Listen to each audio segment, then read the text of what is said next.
Present. Trustee Jacobson, Present. Trustee Land, Present. Trustee Andrade Zuniga, Present. and I am present. I would like to welcome our two new student board representatives for this next quarter. Libby Kwok, how do you say your name? Okay, yeah, okay. And Emily Ma, welcome. Tonight, we have a team from Hannah Interpreting as our Spanish interpreters. For those who would like to attend the meeting virtually in Spanish, that option is available. Hannah Interpreting, would you please communicate that for us this evening? Good evening. In order to provide language access, this meeting will have simultaneous interpretation in English and Spanish. To enable the interpretation, if you are using your laptop or desktop, please locate the icon shaped like a globe at the bottom of your screen, click on Language Interpretation, and then select English. If you are on your phone, iPad, or similar device, then locate the three-dot menu in the upper right corner of your screen, click on Language Interpretation, and select English. A efecto de proporcionar acceso lingüístico, esta reunión cuenta con interpretación simultánea al español. Si necesita interpretación en español y está en su computadora portátil o de escritorio, ubique el icono con forma de globo en la parte inferior de su pantalla, haga clic en Interpretación de idioma y luego seleccione Español. Si está en su teléfono, iPad o dispositivo similar, busque el menú de 3 puntos en la esquina superior derecha de su pantalla, haga clic en Interpretación de idioma y luego seleccione Español o Spanish. Gracias. Thank you.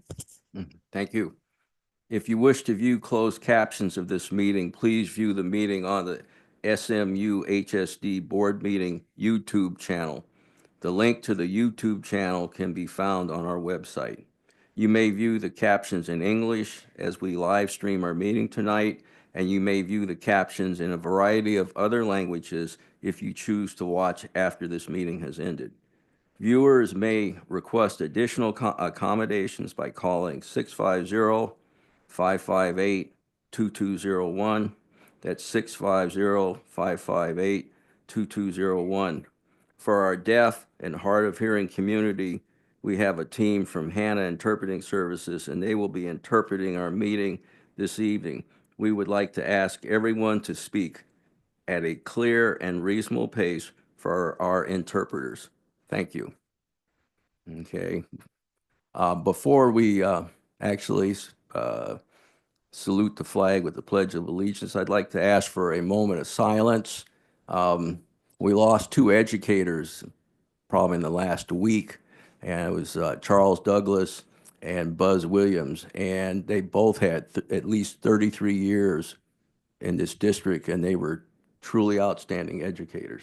And I'll have some more comments about them, but please join me in a moment of silence.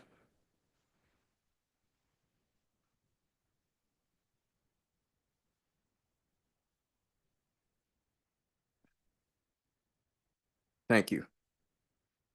Would the student board reps please lead us in the Pledge of Allegiance? Either one or both? Pledge allegiance to the flag of the United States of America and to the republic for which it stands, one nation, under God, indivisible, with liberty and justice for all. Thank you.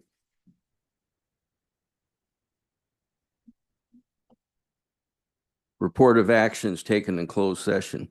In closed session, upon the motion of Trustee Land and seconded by Trustee Chavez, the board approved settlement case number 2024-00890 with a vote of 4-0. The votes were as follows: Trustee Chavez, yes; Trustee Jacobson, absent; Trustee Land, yes; Trustee Andrade Zuniga, yes; and I voted yes. In closed session, upon the motion of Trustee Chavez and seconded by Trustee Jacobson, the board took action to give notice of release reassignment to employee number 22900 with a vote of 5-0. Okay, we're going to move to item J, adopt the agenda. The Board of Trustees may either adopt the agenda as as presented or make a change to the agenda through motion, second, and majority vote. The Brown Act prohibits any additions to the agenda without a 72-hour notice for regularly scheduled meetings. Would a trustee care to make a motion? I move to approve the agenda. Second. Okay, we have a motion and a second. Is there any discussions? Okay. I will ask the student board reps, how do you vote? The question of the night. I'll ask the board, how do they vote? Aye. Aye. I'll ask the student board reps, how do they vote? Okay. Good job. We want to welcome them, and I have to say this because I think you're not rookies. You're very learned, smart students, but I think this is your first board meeting. So we will prompt you, and actually, I see you're looking around for prompts here. So we welcome you, and we realize this is a really difficult, stage to be on, at least the first pass through. So don't worry. You'll get it. Okay, the motion carried with a vote unanimously. Public comments. If you are joining us in person and wish to make a comment about an agenda item or during the public comment section at the beginning of the agenda, please fill out a request to address the board form and submit it to the secretary. This form should be given to the secretary before the agenda item begins. If you are joining us virtually, use the raised hand feature on Zoom to be recognized. When invited to do so, your camera must be on before you are called upon to make a public comment.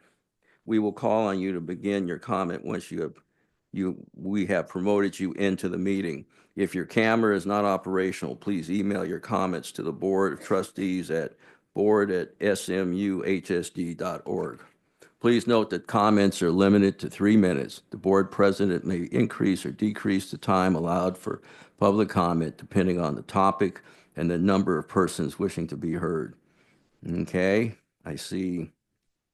I will call on in-person comments requests first. And we have a blue card here. And it's Jessica Gatchett. You have 3 minutes. Welcome. Members of the board, thank you for this opportunity to speak today. I'm here with an urgent request for the district to make a clear and forceful statement reaffirming our commitment to safe and supportive schools for our LGBTQ students. I'm here wearing 2 hats. I am the parent of an LGBTQ student in our district, and I am the board member of our local PFLAG chapter.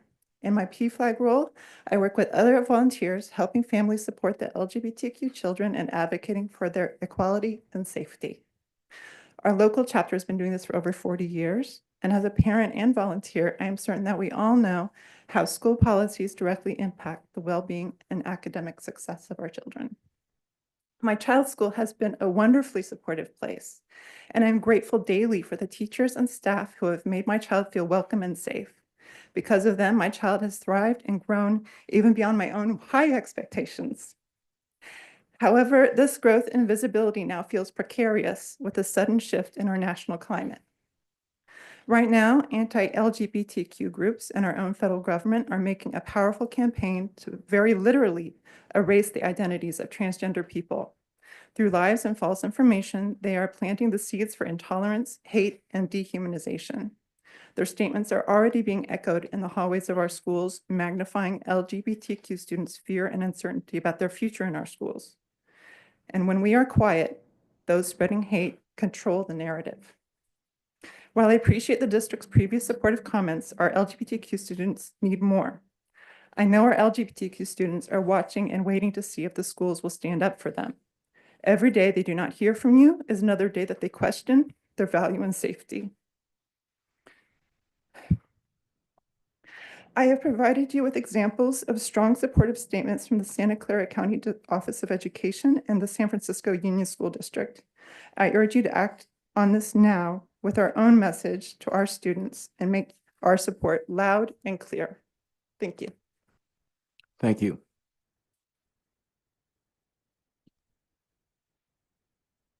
Okay, Ms. Aquino, are there any hands raised on Zoom? One moment, please. Trustee Griffin, there may be some additional people in the audience Mhm. with blue cards. I think I see them maybe. If they want to submit them. That's all right. Okay. Yeah, just submit them to to Ms. Aquino there when you're ready. Thank you. There are no hands raised. Okay, no hands raised and nobody has a general comment. No one has a general comment on a item not on the agenda. Okay. Governing board comments. I'd like to start with our student board reps. Hi, everyone.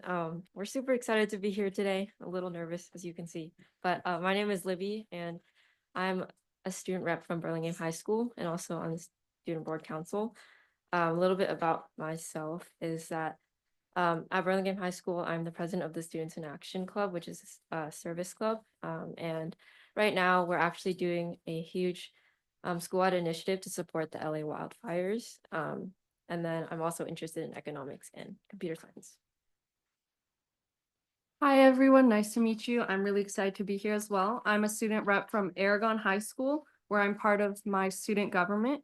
I plan engaging events for students in my grade in particular, as well as participating in the planning for other school-wide events. I'm also part of my school's robotics team. So you've heard a little bit about us, what's going on at and now we're gonna transition into like, what's going on at our schools. So for Burlingame, we recently just had our winter formal at the Hiller Aviator Museum, which was really fun for everyone.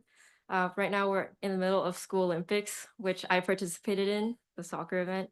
And we're gonna get the results probably in 2 weeks, which is pretty exciting.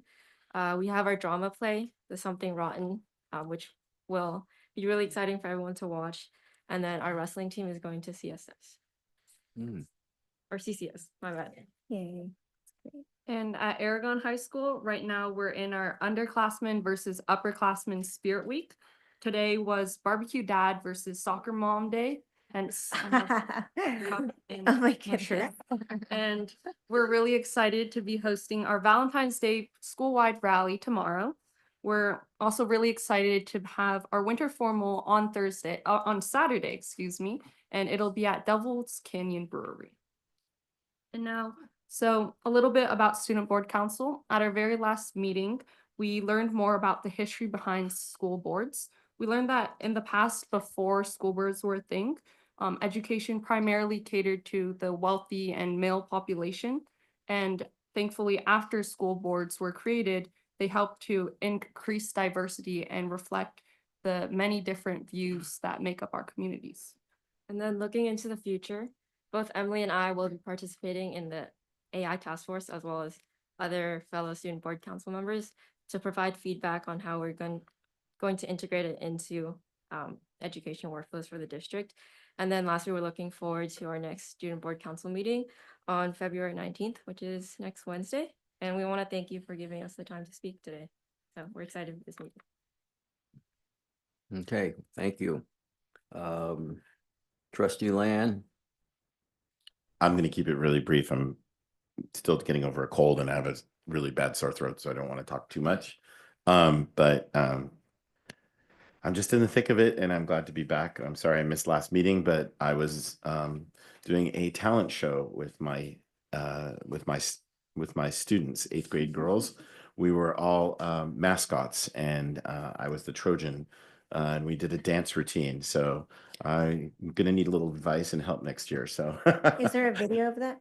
yeah, there is, but thank God it doesn't show my face. But if I'm the Trojan, so I will. Yeah. Right? No. Oh, but I can tell you it's Bruno Mars and Rosé's Appétit, and that's how we started it out. So I can actually give you the dance, but I won't. Anyway, I just the only thing I'm going to say is I'm up for CSBA Delegate Assembly again, and I hope I can get your support. That's about it. Only if you do the dance. Maybe later. I'll send you the video Yeah. quietly. That's All the right. only way we'll vote. Anyway, I'll keep it short today. Thanks. Okay, Trustee Jacobson. Thank you. First, I have a few things to say and report on. First, on the Martin Luther King Jr. Day, I was involved in planning and participating in a multi-faith day of service. We had about 15 different service projects throughout the community, some of which benefited and were participated by volunteers from our district. We had volunteers working at the Peace Pantry Garden at Hillsdale High School. And we had one of our own Hillsdale High School students leading a project to bake 1,200 cookies for all of the hundreds of volunteers who were there that day, as well as other nonprofit organizations. And we had other students volunteering and staff members, and it was a great day. And in honor of Martin Luther King, and because it is Black History Month, I just wanted to say a few words and read just a couple of quotes. The acclaimed African-American actor Morgan Freeman has said that American history is Black history. On Monday, we will celebrate President's Day, honoring George Washington and Abraham Lincoln. All three of these leaders, George Washington, Abraham Lincoln, and Martin Luther King, played critical roles in establishing and reestablishing this nation as one conceived in liberty and dedicated to the proposition that all men are created equal. And that quote is from the Gettysburg Address by Abraham Lincoln. Abraham Lincoln made several comments on the morality of slavery throughout his life. And he said, if slavery is not wrong, nothing is wrong. And when the day that he signed the Emancipation Proclamation, he said that he had never done anything where he felt so right about that action. Martin Luther King has said, let me just pull it up. Before the Pilgrims landed at Plymouth, we were here. Before the pen of Jefferson etched across the pages of history the majestic words of the Declaration of Independence, we were here. If the inexpressible cruelties of slavery could not stop us, the opposition we now face will surely fail. We will win our freedom because the sacred heritage of our nation and the eternal will of God are embodied in our echoing demands. That was given at the speech at the Lincoln Memorial in 1963. So I just wanted to pay tribute to those leaders and to the founding principle of our nation that we are created equal. I also wanted to say that Trustee Andrade Zuniga and I both participated, and Ms. Chalkley participated in a visit at Bayside Academy, which is one of our feeder schools. We toured the school, visited several classrooms, had presentations by staff, and it was a great day of learning and interacting with our partner school. I also was able to attend a virtual information session about middle college. Even after being on the board for 2 years, I still learned a lot about that wonderful program that we have in this district. I was really, really impressed with the presentation and with the program itself. And I also was able to attend our district, our staff, certificated staff professional development day at Cappuccino High School. And I was really grateful for the opportunity to interact with teachers and to hear their perspectives and experiences and anecdotes of what's happening on the ground and in the classroom, and some specific concerns that they have. And I know we'll be having a presentation on that later this month, so I can speak more about it then, but just wanted to report that. I think that's it. Thank you. Thank you. Trustee Andrade Zuniga.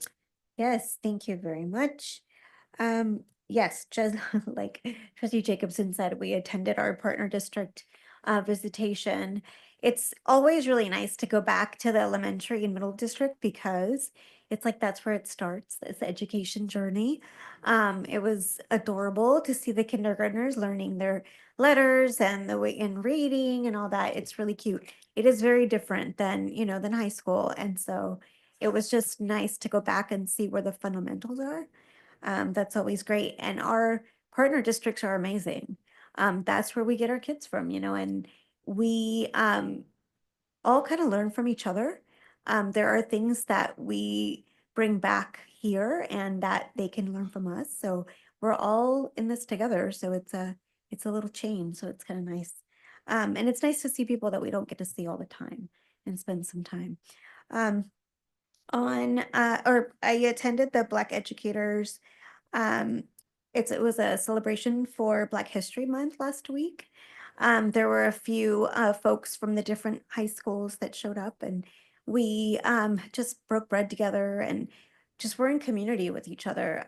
It's really easy to go every single day, but just going and going and going and not stopping to have a moment to talk with each other and connect and just have a good time and enjoy each other's company. So that was really nice. The Black Parents Association had a parent meeting a few weeks ago, and we also talked about being present and showing up for our children and for our students. And Ms. Arbizu was there, and it was really nice to just, again, be in community and to talk about some of like the similar ideas that we have and just similar struggles, similar experiences, and to just validate that. It was really nice to be in that community.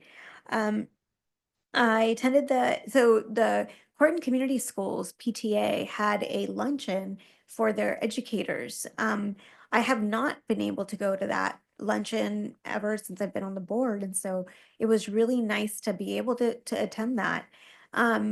It was nice to meet people that also receive and educate our children when they're up at Gateway and they're up at the YSC. It's important for us to know how they're being educated there, how they're being treated, what the relationships are like with the folks that are connecting with them, because those are some of the students that need a lot of support. And so I was super pleased to learn about everything they're doing and to meet everyone. There were other folks from other districts that also showed up. Carrie Dubois from Sequoia Union was there. Chelsea Bonini from the Board of Education made these amazing macaroons. And so it was kind of nice to like collaborate together. So that was cool. I am part of the San Mateo County School Board Association, and we are requesting nominations for officers for our 25-26 school year. We also are looking for area representatives. And so if any of you are school board members that are part of the association and would like to either remain as area reps or want to participate as area reps or officers, please get in touch with me. And then also Trustee Land is part of this too. So for our trustees to support him in continuing his delegation, that would be great. There was also, so I also attended the PD day at Cappuccino. I was able to attend a couple of different workshops. One of them talked about critical consciousness and historical consciousness, and we were discussing some issues that have been being experienced by folks in our community lately, and how sometimes when we show up with a lot of stuff that we're carrying. And so being patient with each other and being just kind to each other, but also to acknowledge each other and in our struggles is really important, because sometimes we don't get that validation. I want to recognize also just a lot of the struggles that are happening. Thank you for talking about our LGBT students. Along with our LGBT students that need a lot of support, so do our students that are dealing with immigration issues right now. There are some cards out there, there are red cards that will give you information on what your rights are and what the rights of the families are during this time in the event that they are presented with a situation of being removed from this country.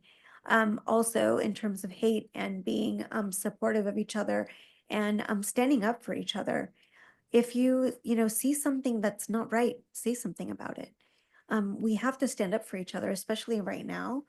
Some of us feel isolated and feel singled out. It's important, it's really important to stay involved and be present for each other. Same thing with our disabled community, with our students here in our district.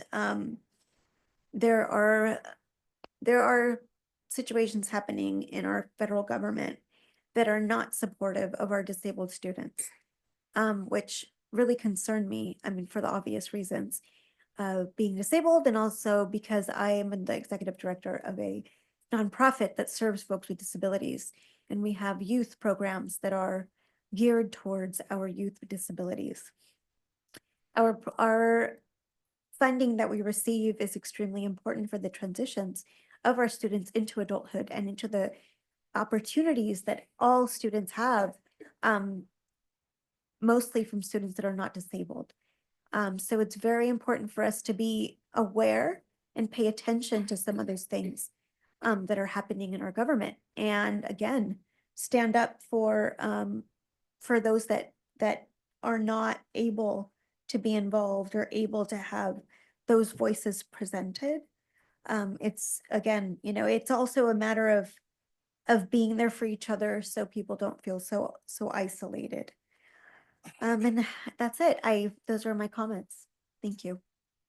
Trustee Chavez. Thank you. Thank you for every comment that the trustees already made. I think it's I second that about a lot of what you guys have already mentioned. I wanted to add, I'll just make mine real brief. About 2 weeks ago, I attended the Citizens Oversight Committee, and Mr. Yancey Hawkins, of course, is there. And I just wanted to give a shout out to all of our parent and community volunteers. Most of us on the board, we're also tagged to committees, with a lot of parent participation, a lot of community members participate. So we always appreciate that. And all the meetings are open to the public. Somehow folks don't really want to join the Citizens Oversight Committee because we scrub through, this is a great group of people. They scrub through the bond measures and they ask a lot of questions and they read through the audit, thick packet. They read through every page and they ask a lot of questions. Yancey gives them, Mr. Yancey Hawkins gives them homework to make sure they read through every single page. So when that audit report and whatever the report, the annual and report that comes to the board, it's already been vetted out with the committee. So I just want to give a shout out to all the parents and community volunteers that sit on other, I'm not articulating myself very well, that sit on other committees that we have, because we have a lot of parent volunteers on all of our committees. So I want to give a thank you to everybody. The other thing I wanted to mention was we have another storm coming through right now, and that just reminds me of the storms we've had in the past few weeks. Heavy rains, heavy winds, we've had power outages, and I want to thank staff for always taking care of all of our students and our staff through the power outages, through the heavy rains and the heavy winds. And sometimes you feel like you're going to be blown away, and staff is right there, quick to help students and staff and make sure our grounds are safe. They go through all the grounds early in the morning before school starts to make sure that there's not a down tree, not a branch in the way, and just for safety. And so I just wanted to give staff that shout out that all of us really appreciate all the hard work, especially through the storms, keeping everybody safe. Thank you. Okay, well, I got a couple of comments, and certainly it is Black History Month, and I tried to make that celebration, which was a pizza party, and I was stuck on the other side of the bay. I did make the same meeting, the Black Parent Association meeting that Saturday morning, but when I was there, I was like the second guy there, but I had to go to a church meeting, so I had to leave. We just missed each other. Yeah, I'm just all met out. So I want to talk a little bit about the two educators I mentioned earlier, and one of them is Charles Douglas. who had like, and you do research and you like to think it's the facts, and then you get all these facts that don't quite align. So don't blame me for the, any inaccuracies. But Charles Douglas had 58 years as an educator, and he actually started the year I graduated. I think he started. I got out in the spring of '67. I think he started in the fall of '67, and he worked his way up and ended up as principal at San Mateo. And he's principal there for 8 years, and he got to be known as Papa Bearcat.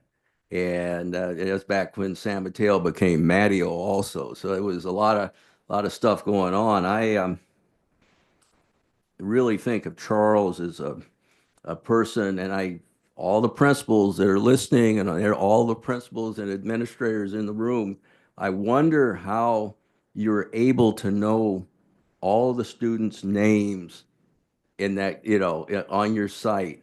But, Charles was one of those people that knew all the names of all the students, and he could talk and relate to a gang member and get the gang member on board with stuff. He knew, and he could relate to him, get him going to class, get him out of the hallway, do what it took to motivate him. But he could also talk to the valedictorian about his future, her future, what their plans were and stuff. And he totally related to everybody. And he was a really committed educator.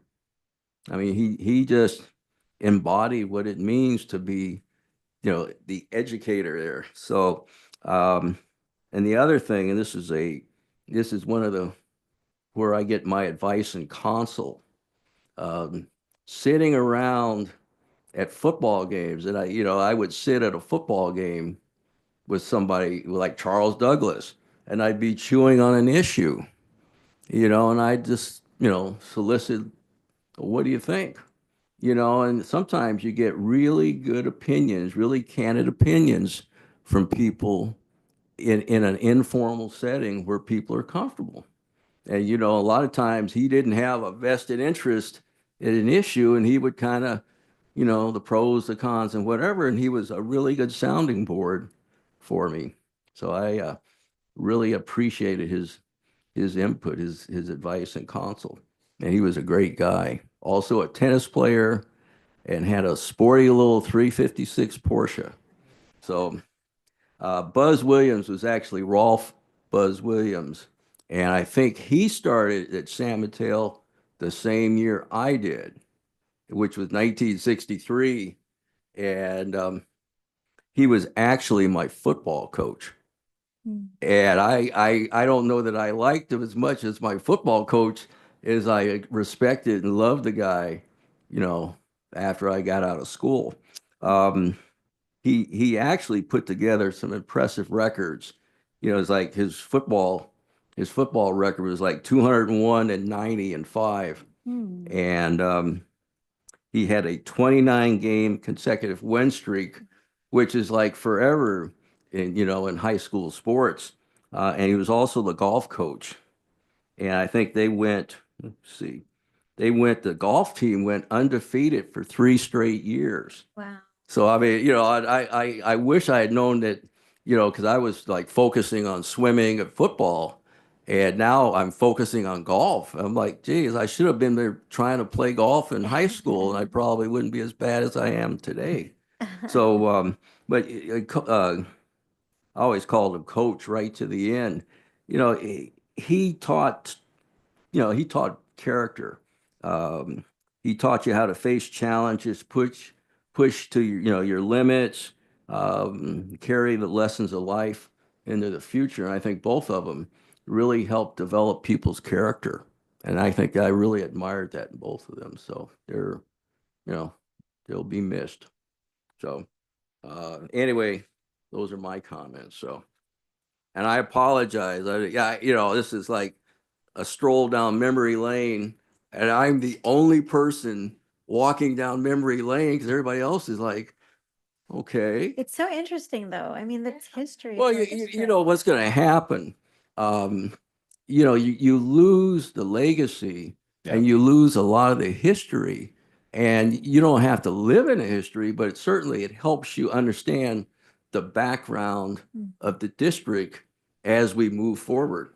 I don't want to stay back there. Right. I don't want to go back and play frosh football again, but I do want us to appreciate the people that have really made this district great. So, I think we truly appreciate it and Yeah, appreciate what you interesting. did and honor it. okay. Okay, item M, communications to the Board of Trustees. Are there any communications this evening? Yes, so we received, or we sent a communication to Mr. Ken Montgomery, the Executive Director at Design Tech High School. This had to do with the 24-25 first interim financial report, and we thought it was pertinent for the board that on the basis of our review and analysis, and this is Mr. Hawkins and his team, the first interim financial report presented and adopted on December 11th, 2024, appears to adequately reflect the financial and budgetary status of Design Tech and is consistent with state requirements. The letter's long. It's about 5 pages. I'm not going to read all of it, obviously, but it just shows that we reviewed DTech's first interim and monitoring that. So that's all. Okay, thank you. Recognitions, are there any recognitions tonight? Not this evening. Okay. We're going to move on to Division O consent agenda. Do any of the trustees wish to pull an item from the consent agenda for discussion? I would like to pull item 25, approval of contract with Department of Rehabilitation. Okay. Is there a motion for the balance of the? I'll make a motion for the consent Oh, agenda. hold on. Finance. I just want to, can I pull? Oh, I'm sorry. Go ahead. Sorry, I just decided can I pull item 26? I just have one comment to make about it. Okay. So we'll pull item 25 and 26 and take them separately. Is there a motion? So amended. Okay. I second that. Okay, we have a motion and a second. How does the board vote? Aye. Hi. How does student board members vote? Thank you. Okay, those items pass. We will move on to O25, approval of the contract with the Department of Rehabilitation. Yes. I'm pulling it. I mean, I want to approve it, but I just wanted to make some comments regarding how important the Department of Rehabilitation is for our school district and for students with disabilities. Unfortunately, currently it's in jeopardy also of being unfunded because of the dismantling of the Department of Education federally. That would be catastrophic for our students with disabilities, as well as just in general, folks with disabilities all across California. The programs that we have here at our district, one of them in specific that helps our students gain employment and experience through the programs that we have in having a disability. They pay at least minimum wage, which goes along with our efforts in the disability justice movement to remove the substandard wages that are given to people with disabilities across the country. There's still, I think, like 12 states or something like that that still pay people with disabilities substandard wages. So that's horrible, and for our state to be able to provide resources for that, and in our district supporting that is extremely crucial. The National Council on Independent Living has been fighting for the removal of substandard wages for quite some time, and there's actually some federal legislation that had been put forth. So please pay attention to all of that. It's extremely important for our students. As I said, the dismantling of the Department of Education is also really, really destructive because it funds special education. Please contact your Congress people your state senators, your legislators, your US senators, to talk about the effects and to educate them on what it would do to our school district and to our students, if this continues. It is also part of DEI, the Disability, Equity, and Inclusion, which should also include access. So the A is missing. So it's DEIA, and we are DEIA. The disabled community is one of the largest minority communities in the entire world. We encompass every single culture, every single ethnicity, every single person in this world. So to say that we are going to remove DEIA is removing people with disabilities, and it's erasing who we are in society, and everything that we have fought for. So it's extremely important to be able to support the efforts that our Department of Rehabilitation does. And so with that, I wanted to make a motion to approve item O25. I'll second that. Okay, we Thank have a you. motion and a second. Are there any online comments? There are none in person. There are none. Okay. Thank you. There's no further comments. All in favor? Aye. Thank you. Student board reps? You guys are kind of harmonious when you say that. They learn from us. You think? Yeah. I mean, harmonious in singing, their voices blend together. Ours doesn't sound as good. Not as good. Okay, I agree. O26, approval of new novel, The Island of Missing Trees. Yeah, I just wanted to make a comment on the memo that was attached. It says that the process for approving novels must include a rationale for its inclusion and the identification of any potentially controversial subject matter. And those pieces were left out of the memo. So I don't have a problem with this particular title, but in the future, I would appreciate if those if the whole, all of the pieces of what's required would be included in the novel descriptions, please. And with that, I will move to approve the novel Island of the Missing Trees.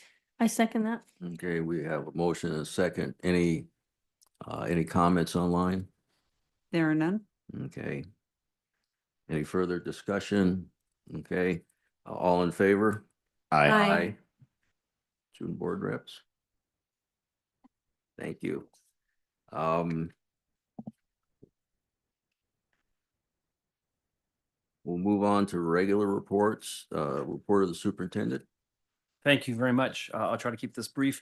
I do want to honor our January Golden Apples. For those of you at home and in the audience, once a month we award what we call the Golden Apple to both certificated and classified educators who are exemplary in our district. They're nominated by their peers, and it's a real highlight for me each month to meet with award winners, read really, really nice things that their colleagues have contributed, and honor them with the Golden Apple. And for January, this month, we awarded Golden Apples to deserving employees who go above and beyond.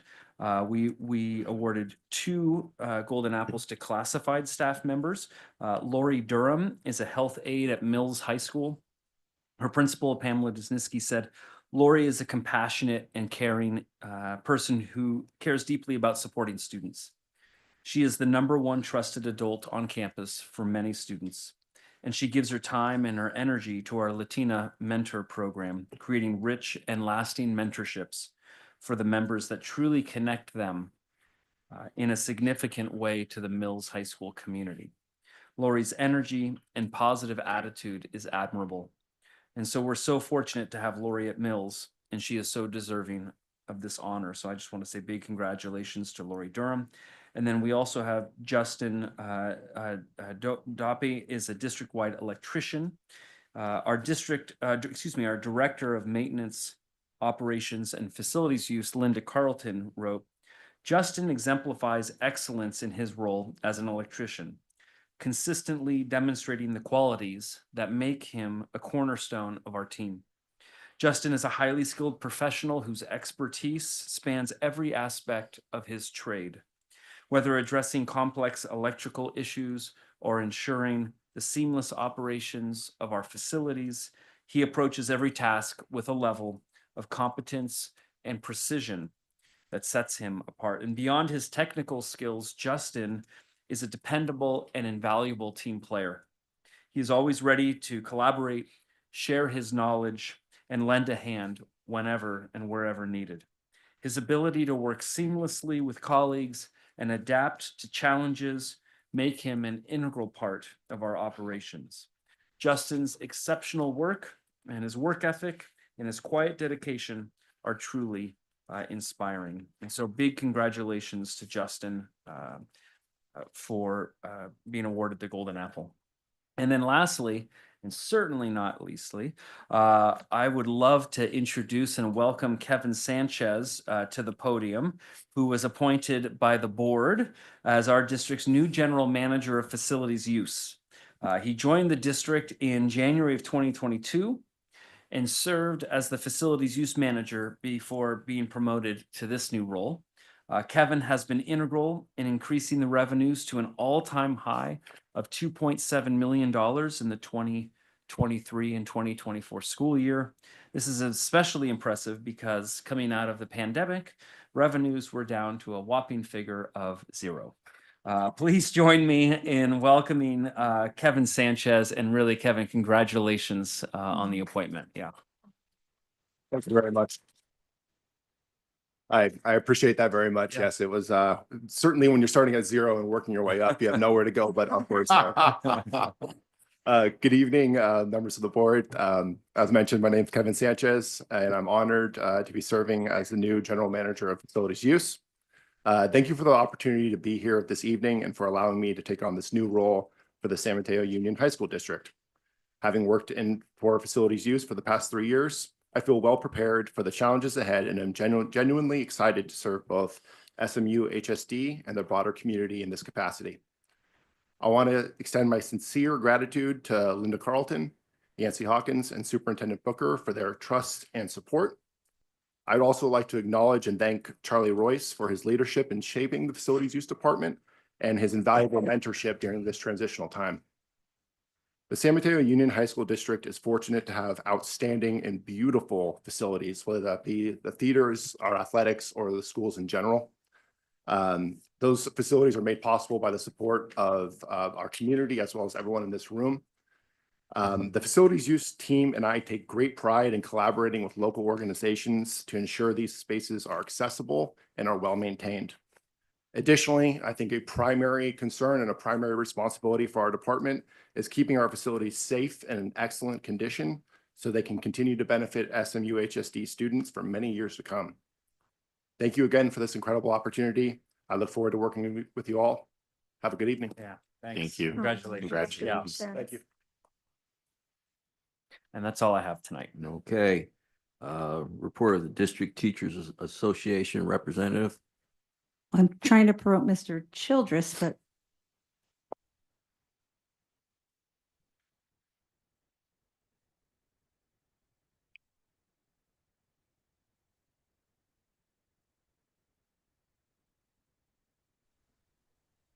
he'll be here in a moment. Thanks, Shar. Sorry about that. The link wasn't coming through. Good evening, President Griffin, members of the board, and district cabinet. You know, I had not heard about Charles Douglas passing, and I was kind of struck by that, and I want to take a point of personal privilege to share a couple of stories. It's not part of my regular report. When I met Charlie, I call him Charlie, when he was a principal at San Mateo, but how I really got to know him was as a mentor when I started officiating high school and college wrestling. And if you don't know it, Charlie is a member of the Wrestling Hall of Fame.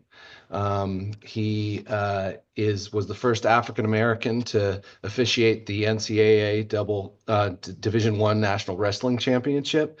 He officiated many Division II championships, and of course high school and college matches all over the country. But when I met him and when I was starting as an official, he was a mentor for a lot of us young guys trying to get into supporting the sport for high school kids. So much of what Bob said is just rings true to me too. He would have a great anecdote, a great comment on perspective on things. He truly respected diversity. He could talk to anyone. If you've ever been to a wrestling tournament, if you've never experienced high school wrestling or college wrestling, the tournaments are long, tiring, hard, usually in dark, wintry, rainy weather in gyms that get funky, and it's a very interesting and unique environment. And Charlie was always a welcome presence when you walked in and saw him as one of your lead officials. Just an exemplary guy, and lots of candid opinions that I won't share here, but just someone who always gave back to the community, gave back to San Mateo High School and the San Mateo Union High School District. As you probably know, he was a substitute as well. Both my children in the district had him as a substitute at one time or another. And whenever they would come home and they would say, "We had this guy today. He said he was a former principal," and I said, "Oh, you mean Charlie Douglas?" And they would always say it was a great time in class with the kids. And so we'll miss him. And I just want to thank Bob for saying a few words, and what a great guy.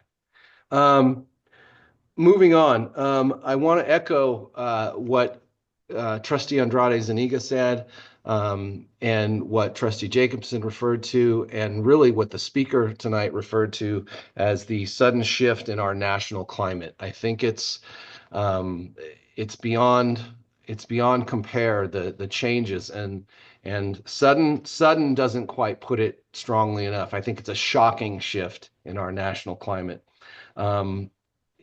Yes, our district needs to do more, and we all need to do more to support our community and the families and the students in our community who are feeling afraid and fearful for the unusual and really unethical things that are beginning to happen in our country. It's almost unbelievable to think about some of the things that are happening. To that end, I do want to commend despite the fact that we do need to do more, I do want to commend the district and Superintendent Booker especially for taking an initiative to provide really important messages to not only the internal district community, but also the external district community, to talk about safety, to talk about protocols. The district providing a toolkit on the website to help families and students and really staff and employees to understand what their resources might be in this time of need. I really have appreciated my conversations with Superintendent Booker in recent weeks about some of the processes that are occurring, but also some of the responses that we might make. And so I look forward to that further collaboration, and just want to commend the district for taking an initiative and taking this situation seriously. I also I was regretful regretful maybe is a strong word, but it's unfortunate I was not able to attend the last board meeting. But I know there were some comments made, and there were contentious discussions and opposing viewpoints. But one thing I do want to point out is some of the language that was used by some of the speakers from not necessarily within our district, but some folks who spoke about some of the employees of our district and some of the actions that our district has taken in terms of supporting students. I want to remind the board of policy 1313, the civility policy, and I'll just quote a few, highlighted points. In the first paragraph, the board believes that all people should feel safe and protected and treated with dignity and respect in their interactions with the school community. It's the district's intent to it is not the district's intent to deprive any person of his or her First Amendment right to free speech or freedom of expression. In fact, the district encourages public's cooperation and adherence to this policy. The behavior in students of staff members of the public that is hate motivated, discriminatory, harassing, intimidating, bullying, and/or violent behavior, or is any other way unlawful, is prohibited and subject to discipline in accordance with law as specified in this district policy and regulations. It is the board's responsibility that if someone a member of the district community exhibits inappropriate behavior at a board meeting, that the board president will calmly and politely admonish the speaker to communicate civilly. If corrective action is not taken by the abusing party, the board president will direct the party to leave promptly. The board president may also call for a recess and adjournment from the meeting. Some of the comments that I heard at that meeting from the recording that I watched, because I was not in attendance, there's no question that some of them were clearly hate motivated and clearly discriminatory and clearly disparaging and clearly harassing and intimidating. Again, this is an area where we can do better. We have a policy, we should support that policy, and we should act on that policy when those kinds of comments occur. Shifting gears a bit. I looked at the board agenda earlier in the week and saw the number of retirees on the board agenda, and I know there will be more coming in the near future. But I just want to say, I'll just list off the ones that are listed tonight: Denise Dreyer, Steve Earle, Cindy Skelton, Michael Gibbons, Chris Balmy, and Sally Saboti together represent over close to 185 years collectively of service to this district. I know all of them personally. I've worked with them in various capacities over the years. They're all innovative, impactful, and dedicated to the success of their students, and I'm proud to call them colleagues. They'll all be missed, but the quality of their character and their efforts in this district should not go unnoticed. And I know that there is a little asterisk that says there's a certificate of recognition, but if you just look at the years of their lives that they've dedicated to this district and the students in this community, it's overwhelming and impressive. Second to last, I've had some conversations with Superintendent Booker and Dr. Black about negotiations. We have surveyed our membership. We're compiling the data. We had a really good turnout for the survey, which is always impressive. It just means we have an engaged and active membership. We're looking forward to negotiations this spring, and we're hoping that, I know that the district is anxious to move forward in that process as well. And we're hoping to see you at the next board meeting with a sunshine proposal. That's our hope anyway. Does take time. And then finally, despite this current weather, and I know spring is quite far off, but it's something to look forward to. But since I was a child, it's always been the first couple of weeks of February that the first sign of spring for me is that most major league pitchers and catchers have reported to spring training. So I'm looking forward to that. Thank you very much. Thank you for your comments, and I was saying ouch, ouch, ouch during your report, but thank you. You know how I feel about it, so I appreciate your comments. Thank you. Report of CSEA Chapter 519 representative. Unfortunately, he's lost power at his house, so he's not able to deliver his report. Okay. Report of Sam Taylor Adult School Teachers Association.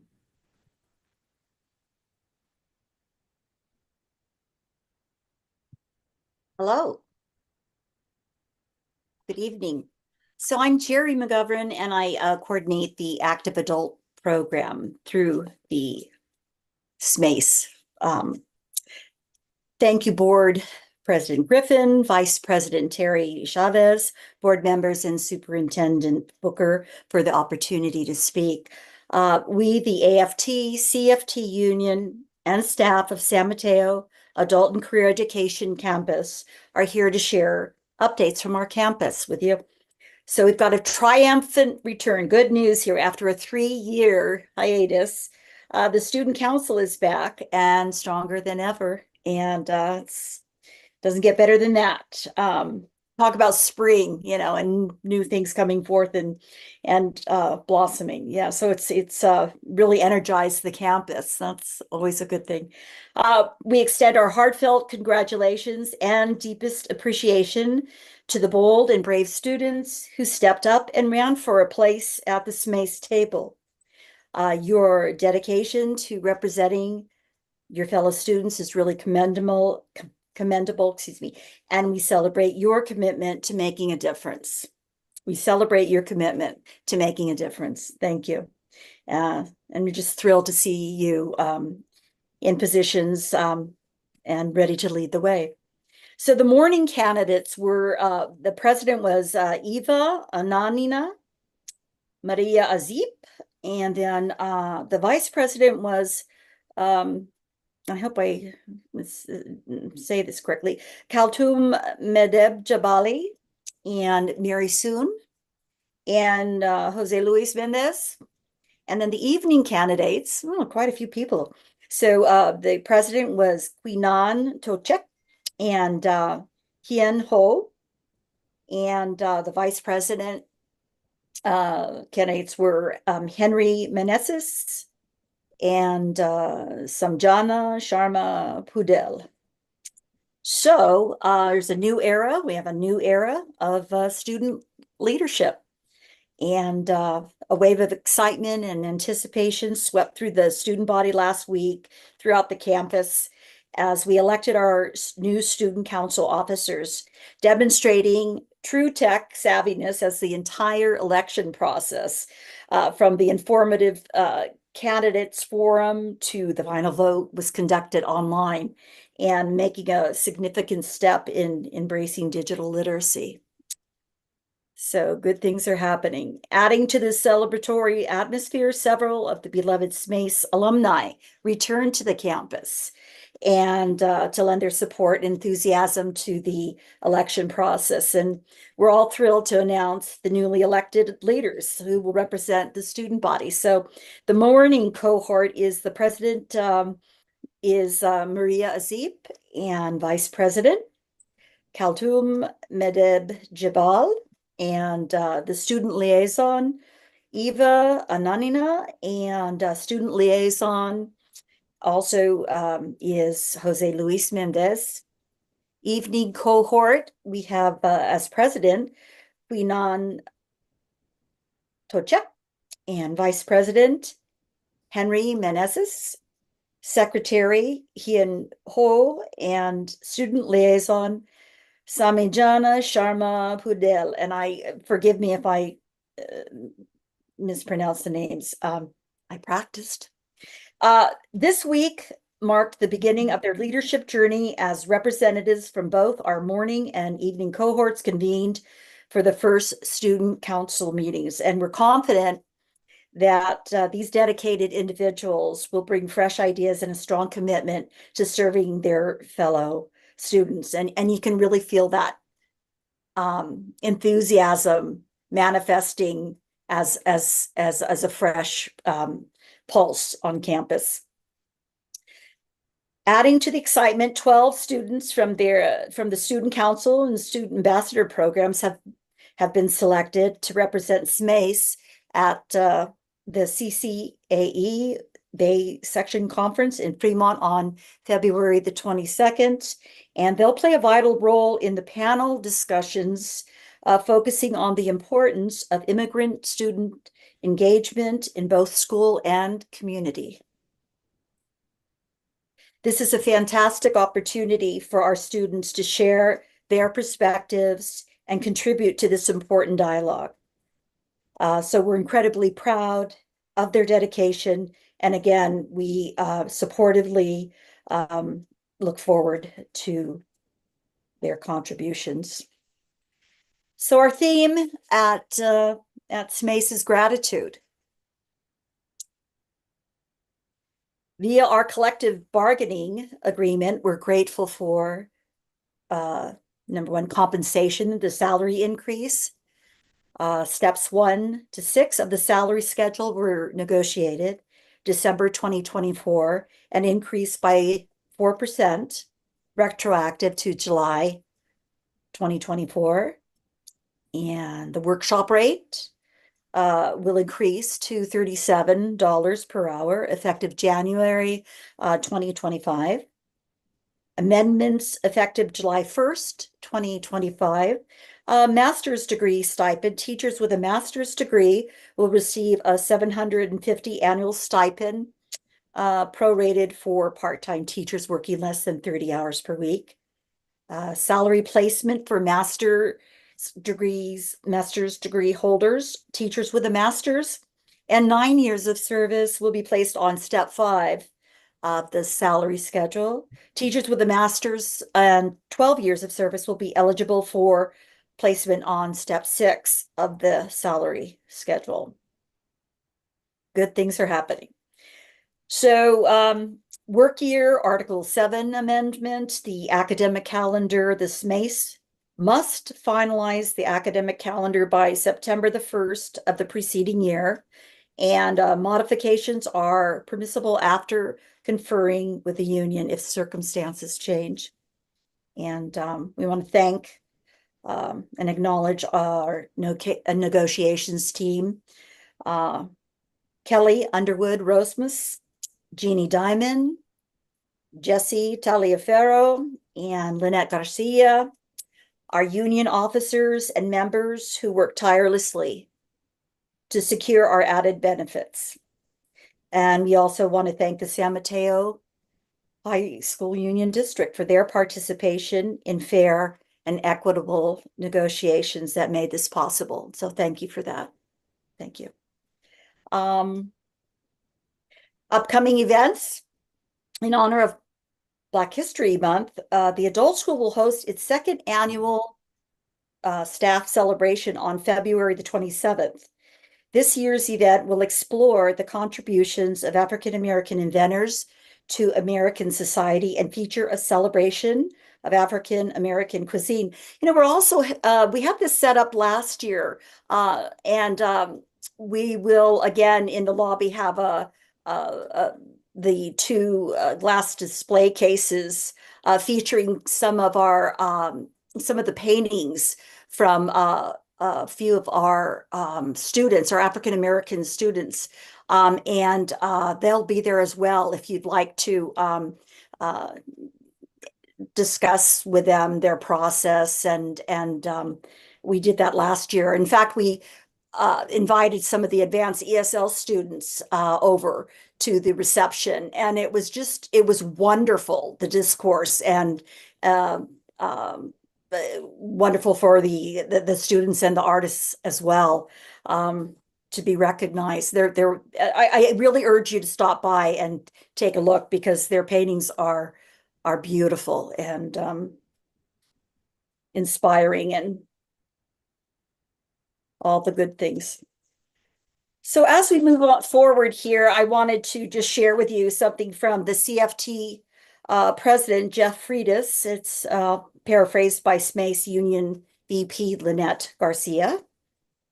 And he mentioned that just on January 20th, we celebrated Martin Luther King Jr.'s day. And I was going to say unfortunately, but on that day, a new administration was installed. And in its first week, the administration has followed through on its campaign promises, implementing a series of orders that has the ability to negatively impact working people and to include many of our students and families. working people. And we understand that the next 4 years will demand much of us. As one person wrote, we can and must gain strength from one another. Must gain strength from one another and remember that solidarity is in itself an act of resistance. It is more important than ever that our local unions are strong and that we recommit ourselves to partnerships with friends, families, and our greater community. And with grace, and we thank you. And that's it for me. Yeah. Thank you. Yeah. You're We're- welcome. We're going to move on to item Q, special reports and appearances. Superintendent Booker, there's any special reports and appearances? Oh yeah, we're getting into the heart of the meeting here.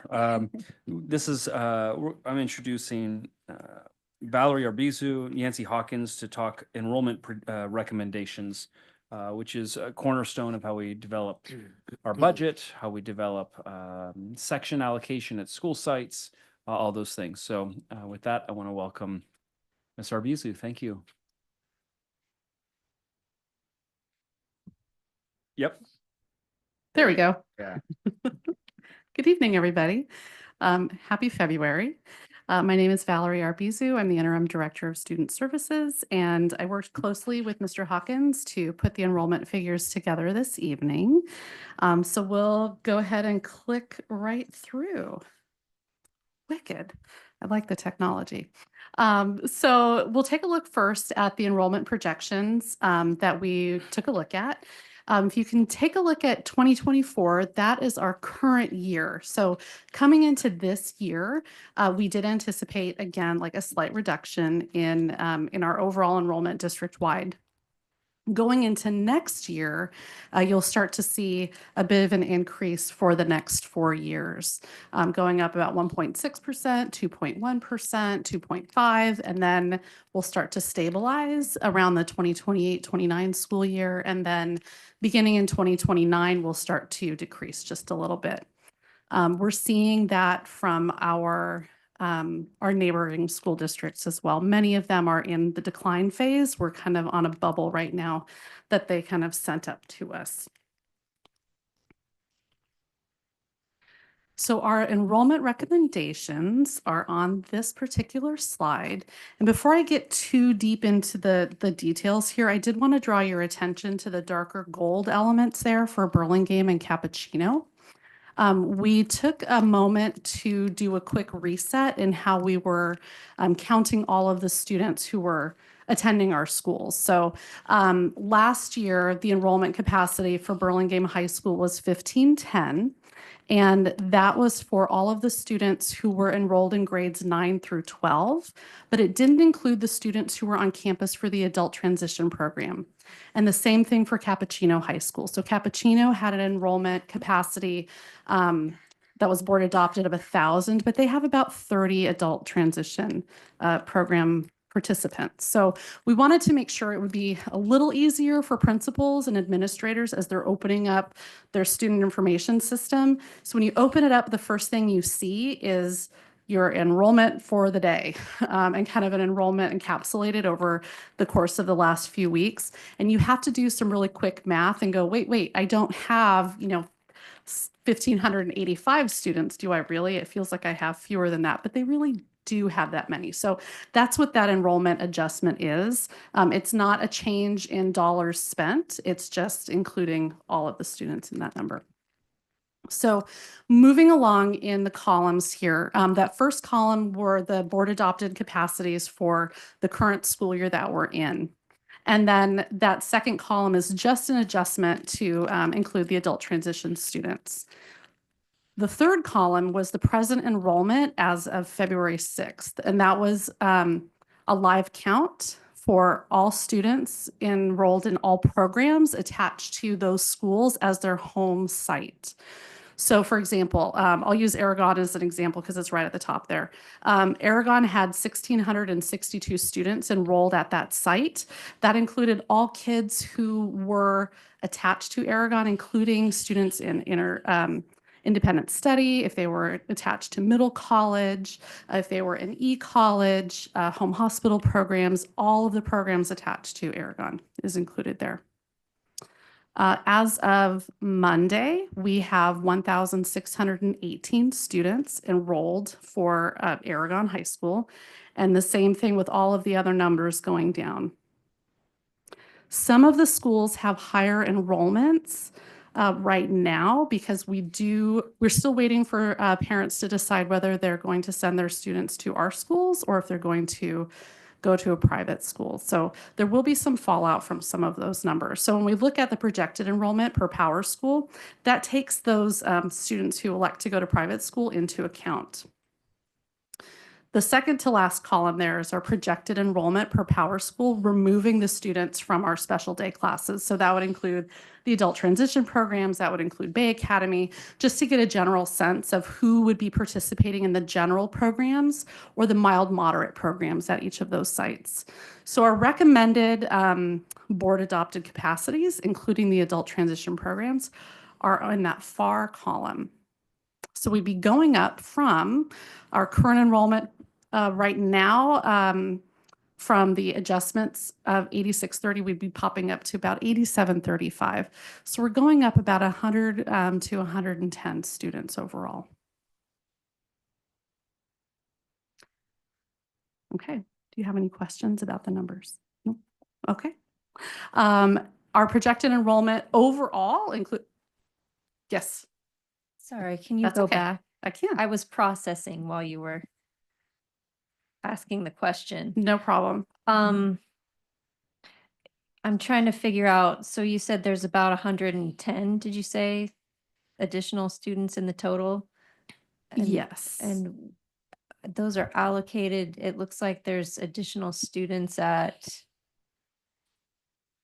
Cappuccino, Hillsdale. Is this based, what are those numbers? Is that based on the feeder schools or people who have already registered? I'm sorry, I'm trying to We'll get you. understand. Yeah. Thanks. That's based on our enrollment projections, as well as looking at our priority one enrollments. So our enrollment projections include our current students.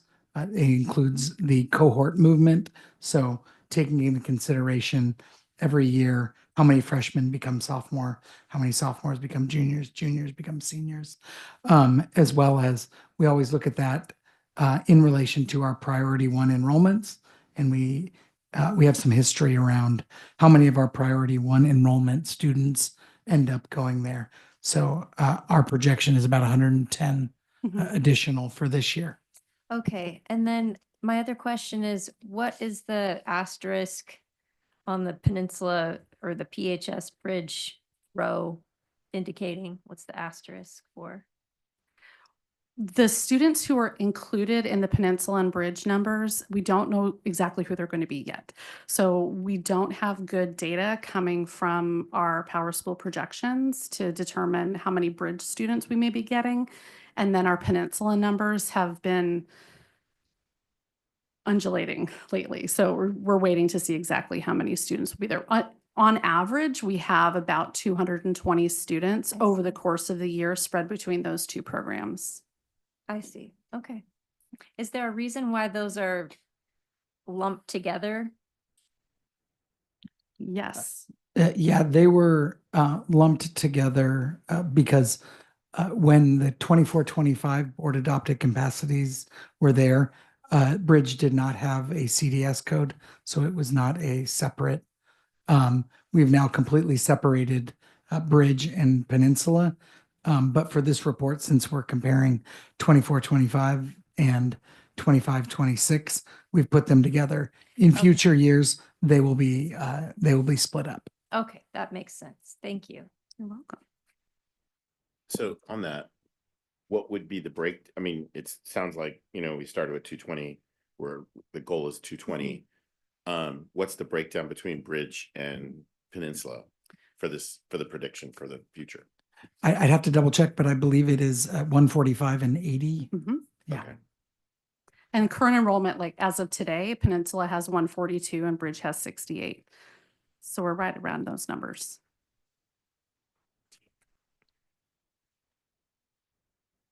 That was on Monday. Got it. Well, that's what I'm saying. That I'm was like- on Monday. We had a meeting, and so we've moved a few more students into Peninsula.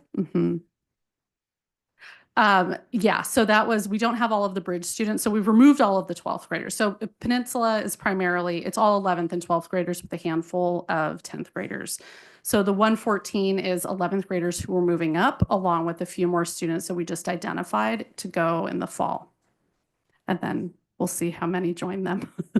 Yeah. Okay, so our projected enrollment, when we took a look at the Power School, the projections showed us having an increase of about 140 students. But when we took that into account with our actual P1 enrollment and projections that are trends that we were seeing at our sites across the board, that's where we came to the number of 110.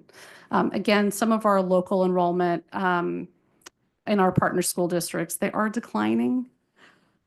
Not all of our partner districts are declining, which is where we're seeing a little increase as we look at Burlingame High School. But the projected enrollments of our partner districts across the county area do indicate a continuing trend of declining enrollment. The 2019 through 2022 school years were the apex of enrollment in our recent history. And then as we're going into the next 4 years, including this next year, we'll see an increase of about 435 students district-wide. It's about 1% per year on average. And then we'll start to decline following the enrollment patterns of our partner districts. Mr. Bizu, Mhm. could you provide us maybe like some information on the different feeder districts and how they've fluctuated? Because it seems like it kind of changes over time. So maybe like a graph or some sort of like visual that would really help. Yeah, I can help in that. And also, I just have some quick data in terms of from 2015-16. In terms of our feeder districts, Burlingame is the outlier since 15-16. They are up 1% overall in their enrollment. Hillsborough is down 16.6%. Millbrae is down 13.2%. San Bruno Park is down 26.7%. And San Mateo Foster City is down 17.2%. Although I will note that a lot of that is in pandemic and post-pandemic. Those have sharply increased in almost all of those districts. But I'll give, Ms. Arbizu and myself will team up and get some data to the board. Yeah, because some of them we did talk about during the COVID period of time. But some of them have changed, so it's really interesting. Thank you. Yeah, there's a change over time. Okay. We just finished our priority 1 enrollment last week on Friday. And that also includes the window for requests to transfer from a resident school to a school of choice. As of Monday, these are the numbers that we have for transfer requests. So the way this chart works, if you look at the column on the far left, those are the schools of residence. So the school that a student lives in or is initially assigned to. And then the schools along the top are the schools that they are choosing or requesting to transfer to. So I'm going to use Aragon and Burlingame because they're right there at the beginning of the alphabet. There are 20 students currently at Burlingame High School who are requesting to transfer to Aragon. And then in a similar color, there are 11 students at Aragon High School who are requesting to transfer to Burlingame. So when we look at the transfers, the first thing that we do is per board policy is we move 25 students who are requesting a transfer without any question. And then we go into potential moving as many students as we can from these lists to capacity. If we reach capacity, then we'll start looking at 1-for-1 transfers. So some of the schools where 1-for-1 transfers are more realistic are green and blue. Our students who attend Hillsdale and would like to go to Aragon, or the students who attend Aragon and would like to go to Hillsdale, they're not that far off from each other. So there's 52 Hillsdale students and 48 Aragon students who are asking to make that swap. But we do have some schools where there's a much larger discrepancy between requests amongst the schools. So San Mateo students who'd like to go to Aragon, there's 118, and then that corresponding dark pink square all the way in the opposing corner. There are 8 students at Aragon requesting to go to San Mateo. So if we get into the one-to-one transfers, if we're not able to meet all of the requests, that's why we don't have as many students looking to swap, if you will. So, Mhm. sorry. Yeah. So what happens with, so let's say San Mateo and BHS, Mhm. if 43 compared to 7. So what happens with maybe the other 30, whatever, what that want to transfer from San Mateo, what would happen? Well, if San Mateo has room, if we're able to fill it to capacity, we'll fill to capacity. How about Burlingame? That I meant from. Oh, no. So Burlingame is one of the schools that's pretty tight. So when I was looking at the math, because this question has come up a couple of times, if you look just at the Burlingame number, if that's a school of choice, there are 95 students across the district who want to go to Burlingame. We'll initially open it up per board policy. So 25 of those kids will go in right away. And then we'll take a look at how many students, how many seats we still have. And if we can move more of those students in, we will. If we can't do it right away, we'll start looking at one-to-one transfers, and we'll get as many of the one-to-one transfers filled in as we can. And then over time, as students drop out, if they've decided, I shouldn't say drop out, as they as they remove themselves from the enrollment process because they're going to a private school instead, that seat will be open and we'll bring somebody else in. So for Burlingame, we've been able to almost remove the wait list over the last few years. The wait list that tends to stay is Aragon. It's harder. There's 197 students who want to go to Aragon. There's 155 kids who'd like to go to Hillsdale. So with those large numbers, it's sometimes hard to get everybody in, but we continue working the process even into the school year. So if there are seats that become available, we'll contact families, let them know that they have the option, and they have 10 days to respond.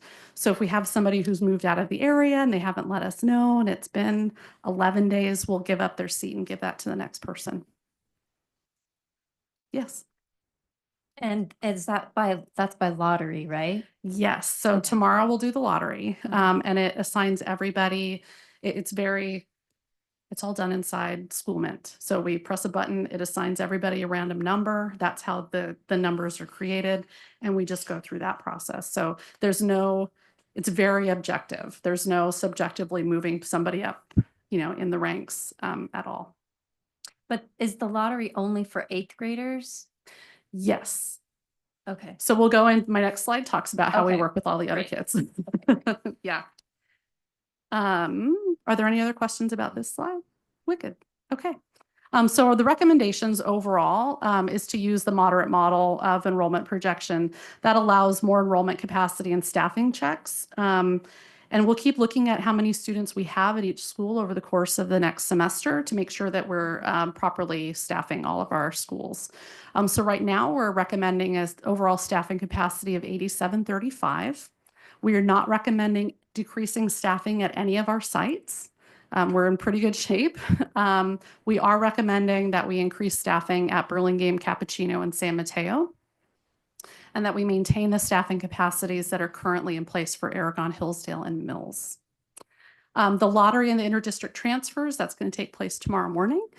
So we will go through first and do all of our sibling transfers. So if there's a student who's already attending one of the high schools and they're 10th, 11th, or 12th grader in good standing, we'll be moving the siblings over so that kids are going to school with their siblings. And then we go through the lottery. And we'll transfer as many kids up to capacity. And then we start looking at the upperclassmen. So as we'll be taking a look at how many students had been in each of those grades before, and if we can move students in, we absolutely will. Some of our students have gotten comfortable at the sites they have been in, and will decline the opportunity to make the transfer that they had requested in previous years as well. So we'll keep an eye on that. And then we'll do the one-to-one transfers after that point. Okay. Are there any questions? We already asked her questions. I'm just kidding. I'm sure other questions will pop up along the way. I do want to direct your attention to the rest of the slides that are in here. So you can take a look site by site and see the projections as far out as 2034. So one of the slides is for the entire school district, and then after that, it will go through each individual school site. So if you're curious about how BIS's enrollment is impacting Burlingame High School, you can see that.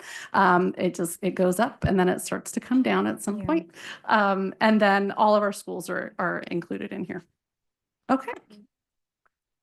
Thank you. Valerie, thank you so much. Thank you. You're welcome. This is great. And thank you for splitting it up. It's so easy to read. I know by grade level. Thank you for. My pleasure. Thank you. I think you did it so much better than the last guy. Ah. Just kidding. Just kidding. That's okay. I'm going to tell him you said that. I'm gonna be fired. Thanks. Have a good night. Tell him we like the new spokesperson. You could. Okay. So we're looking for action to approve the enrollment projections. I make a and motion to approve the recommendations. enrollment I'll projections. second. Okay, we have a motion and a second. Do we have any speakers online? There are none. Any more questions? Yes, Okay, great. all in favor? Aye. Student board? Okay, thank you. Okay, we're gonna move on to Q2, academic data class of 2024. Yeah, so this is Dr. Julia Kempke and Mr. Brian Simmons. Take it away. It's all yours. All right, good evening. As they're pulling up the slide deck, I'll just say this is our second spotlight on student learning. This is highlighting, it's our third spotlight on student learning, highlighting our class of 2024 student outcome data. And so the presentation is going to be covering not the enrollment. Okay, there we go. It's going to be covering graduation rates, the college and career indicator, access to college level coursework, post-secondary matriculation, and then we'll also speak briefly about the LCAP mid-year update that will be on the agenda. And the other thing I'll say about this is it's mostly looking at the data for our seniors of 2024. So unfortunately, this data comes out kind of late, so it does feel like we're a little bit removed from graduation, but you know, as part of the LCAP process, we always report out on these outcomes. So you can move to the next slide. So as part of our LCAP process, we try to make these reports a few times a year. The state requires us to make at least a mid-year update. You'll see that mid-year update on the agenda, but we break it down into different pieces and then share all of the data within the LCAP during different points in the year. So the first goal under safe and connected communities, this data is going to be coming out fairly shortly, and we'll be talking about it later this spring. Humanizing education is some of the data we'll be talking about tonight is in that area. And then our third goal is around empowering staff, and that's professional learning that you'll hear about later this month. So just taking a look at the way the goals are laid out and then what metrics we use for each one of those goals, you can see that we're under the humanizing education. So taking a look at the outcome data for our students. So I'm going to pass it over to Mr. Simmons, who's going to go through the data itself, and then we'll talk a little bit about ways that we're going to continue to improve that data. Thank you, Dr. Kempke. Good evening, President Griffin, board members. Good to see you all. I'm going to briefly review some of the high-level outcomes for the class of 2024. As Dr. Kempke said, the first and most important outcome we track is our graduation rate. That's our prime directive, as the superintendent regularly reminds us, everyone graduates. As the slide indicates, we saw a 1.3 percentage point improvement in graduation rate year over year to 92.4%. We also saw an increase in the rates for Pacific Islander students, Filipino and two or more race students. While our ML students still have one of the lowest rates among our demographic groups, they actually saw a significant increase from 68.5 in the class of 2023. We felt pretty good about that this year, moving that number up and certainly look to continue to make improvements there. We also saw a small increase in Latino graduation rate, but they still trail other racial and ethnic groups overall. The next area is the California College and Career Indicator, and I want to just kind of remind you and everybody that this is maybe the most sophisticated, well, it's certainly the most sophisticated measure the state's ever created. It tells us how well students are prepared for life after high school. It evaluates whether students are college ready, career ready, or both, based on factors such as A to G course completion, that's the CSU eligibility, whether they complete dual enrollment classes, whether they pass 2 or more AP or IB exams, or if they complete a pathway in CTE, or if they are workforce ready by having completed some internships. So a higher CCI score for the district means that more students are leaving our high schools equipped with the skills and qualifications needed for higher opportunities in the workforce and or higher education. And so this is sort of the additional piece of what's really important to us is are our students really ready for their futures, in addition to just getting 220 credits and graduating. Our goal is to ensure that all students, especially those from historically underserved groups, have equitable access to college and career pathways. And I will say that we really are, I think we've gotten to a place now organizationally where career preparation is co-equal with college preparation. We have work to do to make sure that happens and that kids have all the opportunities that they need to be career ready. But that's a critical element for us now. That's really a shift, not just here, but statewide around kind of the reinvigoration of our career technical education programs. And you'll be hearing a little bit more about that later on as well, about one of the new classes that we're going to be offering up at Aragon. So overall, the percentage of students classified as prepared for college and career pathways increased to 65.9%, a 4% increase from last year. I will say, just as a reminder, in case you're paying attention to this stuff, there was a lag for a couple of years. We didn't actually track this because one of the measures of whether or not you're on track is the CASP test, and we did administer that for a couple of years. So bright spots, we see African-American students made a major leap in readiness. Filipino and white students are excelling in their college and career preparations. I think our challenges, some of them are, sort of some of the same issues. Multilingual learners saw a decline in their CCI preparation. Pacific Islander students saw a sharp decline. I always give a caveat for some of our small cohorts like African American and Pacific Islander students.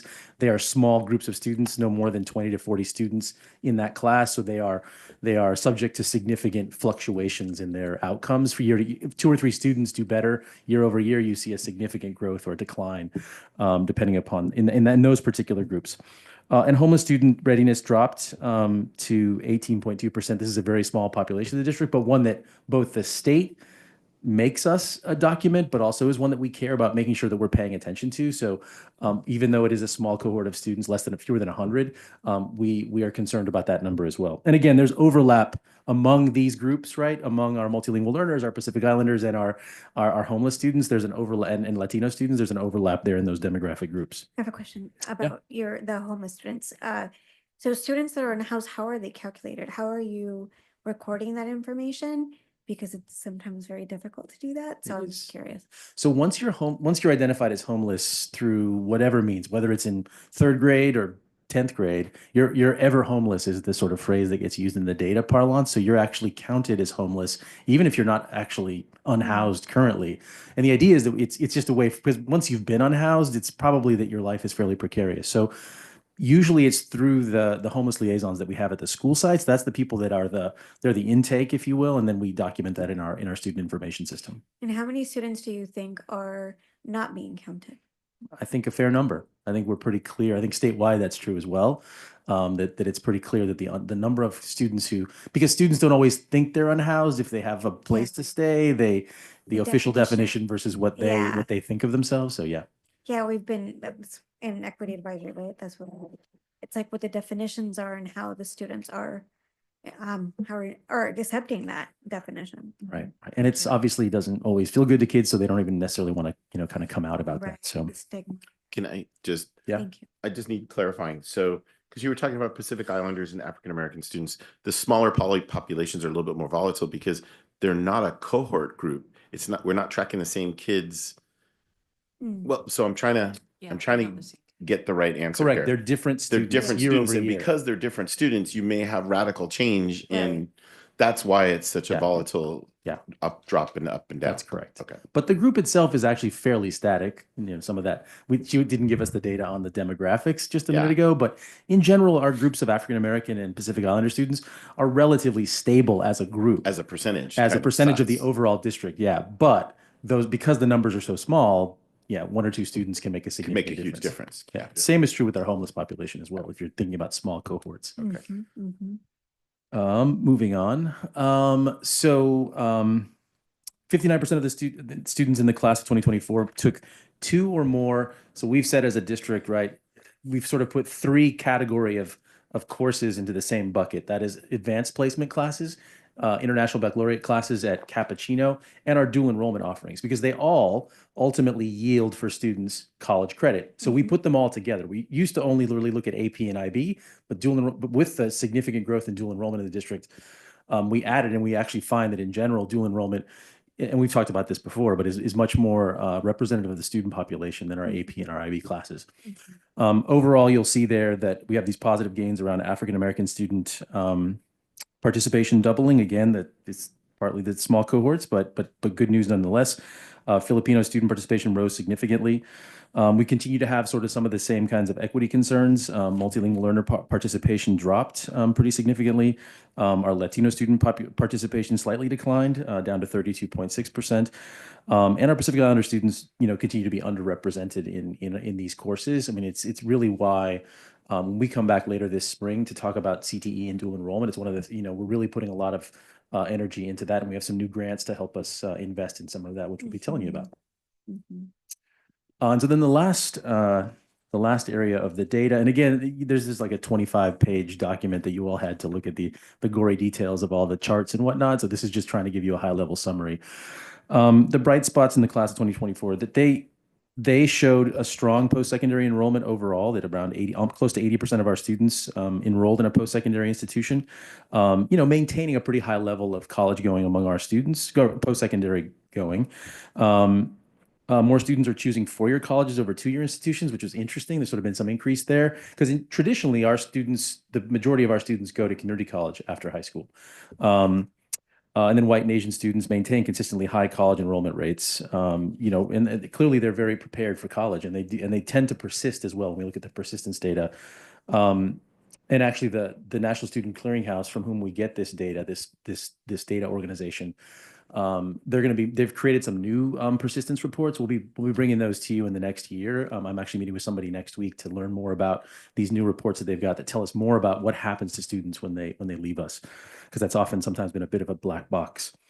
Lastly, Latino student college enrollment remains below our other racial groups. So something we continue to need to work on, both the cultural capital, but also obviously the structural impediments to students being ready for college.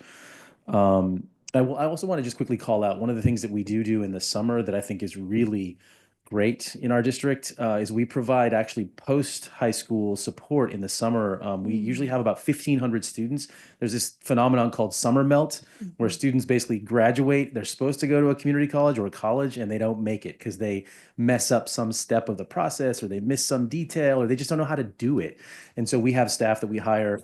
They're basically on call. We get a couple Google cell phone numbers, and give those to staff, and they can call and communicate with students to get them through the hoops, the sort of last 10 feet of getting them into college. And that's really, I think we're going to see some improvements in our we've done that for the last 3 summers, since COVID, to really support our students that are essentially not ours anymore, but we want to help them get over the finish line.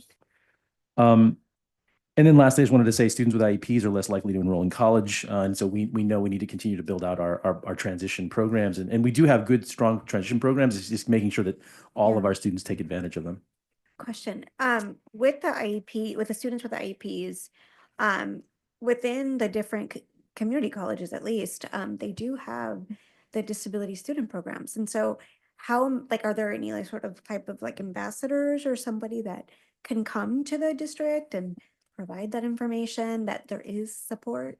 So it's not certainly in my wheelhouse. I do know we have some relationships, and we literally just had a meeting last week talking to we actually had a meeting with the president at CSM and others, and trying to kind of enlarge the program that we currently have. I don't know if you want to add anything about that, Mr. Booker, or anybody. Okay. Just to say it was, I think the first time we've met with all of those different departments, our CNI departments, to coordinate face to face and talk about where we want to grow and kind of acknowledge with one another that dual enrollment and this is this is where it's headed, right? And I would say the president of CSM is really on board, and I think it's going to be a great partner. Cool. And then I want to hand it back to Dr. Kemke to talk a little bit about what we're doing to work on these issues. So yeah, in general, we're pretty proud of how students achieve, but we do have areas of growth, as Mr. Simmons mentioned. And some of the ways that we really try to support students as well as increase their chances of graduation and post-secondary success is ensuring that we have consistent transcript reviews, early interventions and planning. So if it does look like a student starting to pull off track, whether or not it is not gaining enough credits for graduation or that they might be moving off the A to G track towards college, we have excellent counseling teams at the schools that support students in kind of planning. How do you get yourself back on track? That includes ensuring the students enroll in the credit recovery options. So credit recovery can include both the option for students to recoup a grade. So if they got a D or an F, most likely a D, they can take credit recovery in order to get a C or better so that they're actually eligible for college. And it's also the program that we provide to students to ensure that they're gathering enough credits to graduate. So also just preventative academic supports. So this is our MTSS system, making sure that students first have the supports in the tier 1 in the classroom itself, what interventions and supports we can offer there, and then moving through the tiers, tier 2, as the team sees a student start to struggle, maybe they're starting to fall behind in a class, there's a team will come together and identify some of the supports that they can bring in to ensure the student starts to have either counseling support, small group, that they're encouraged to go to tutoring, that their families are aware of what's going on with them as well. And then student monitoring intervention teams, again, thinking about tier 2, there's tier 2 teams at all of the schools that take a look at student data and then make sure that they are being followed up with. There's other systems in place like Chico, which if a student really does need some like one-on-one support, having an adult that they check in, it's check in, check out is Chico, so CICO, in case it's not an acronym you're familiar with. And then just in time dropout prevention strategies. So we have social workers as well as all of the supports at the school. The last strategy for improvement that we really want to talk about is we do have a new master scheduling platform. And this one in particular is a strategy for us to identify students who are at promise, meaning that we should be encouraging them to take more rigorous classes to ensure that they're enrolling in an AP class, they're enrolling in a dual enrollment. The software is a little bit more nimble than our Aries software. So it allows our master schedulers and our counselors to begin to see, maybe there's these 12 students that should be encouraged to enroll in a class that they wouldn't have thought of, but their transcripts shows that they have promise for those classes. So that one is kind of hitting on the CCI. So looking to make sure our students are college and career prepared, having up-to-date software to help out with that. So we always have more work to do. We're always trying to enhance the ways that we're supporting students and ensuring that they're graduating, as well as really pushing themselves. So I think that's it. Questions? I have a quick question. It's kind of tangential. The master scheduling program, is that going to result in less overstaffing? It definitely has kind of the resource efficiency is a piece of it. So it does allow you to balance the classes faster and see it's a much more visual tool than what Aries provides right now. We just launched it, so our hopes are high and we'll see how it goes. Okay. Thank you. Trustee Bland. Thanks. You were a little. I know. I wasn't trying to be like, ooh. I didn't want to Horseshack it. So anyway, Now, if anybody got that, you're old. Welcome back. All right, welcome back. All right. So, first of all, thank you so much. I really am impressed by the presentation. I like really highlighting the bright spots and going into some of the areas of growth. I'm going to stick with one thing on the last, just the strategy for improvement. My hope is I'd like to dive even a little deeper and have our board kind of hear what happens at each site for certain things. I think right now, the transcript review, credit recovery, I'm feeling very confident with. I know you guys have really talked about it a lot, and it really has been a program that I think we're excelling at. But I'd like to learn more about the preventative academic supports, the monitoring, the check-in, check-out. I know we didn't know what Chico was, so I'd like to hear about it more. And not right now, but maybe in a future meeting, kind of what's going on at certain sites and highlight some work that we're doing, because really this is the hard work. This is this is how are we going to get better? How are we going to move that needle a little bit that's stuck? That has been stuck in every school in every county in every district in California in the States. And how are we going to do some change? And if we're moving the needle even just a little bit, I'd like to learn about those activities and how it really looks at a site level and in a really hands-on type of way. Absolutely. Okay. Thanks. Yeah. And our staff were excited to tell you about it too. So I will say that. That's why I'm cool. I want to hear it. Yeah. Yeah. Does board have any more comments? Are there any comments online, questions? There are none. We have one right here. Yes, thank you. I just want to echo what Trustee Land said. Thank you so much for the presentation. And we would like to hear more, site level information, granular level. I just had a question about, you mentioned that there was a lot of overlap in some of these groups, like socioeconomic disadvantage, multilingual learner, Latino. Is there a way to visually stack that data together so that we can see that Sure. next Yeah, time? we can do that. Yeah. Okay. Yeah, I mean, the state calls them unduplicated pupils, right? If you want to sort of group them all together so that they're not duplicated from a funding perspective. But yes, Yeah. that's the idea, is that's basically it's multilingual learners, socioeconomically disadvantaged, homeless and foster youth. That's the group that's included in the unduplicated pupil count. It's actually how our LCAP supplemental funds are identified, as the percentage of our district's population that is that group of students. So yes, we can do that. Okay, but also by like racial group too? Yeah, sure. Okay. I understand what you're saying. You're saying Yeah, you like understand, when a student is low income and Latino and maybe even has an IEP, right? How many students are there like that, for Right. example? How You are have the to think about what the duplicated typologies are, but yeah. It would Right. still be interesting too, seeing it, like I'm interested in that, and then also in separating it, because Right.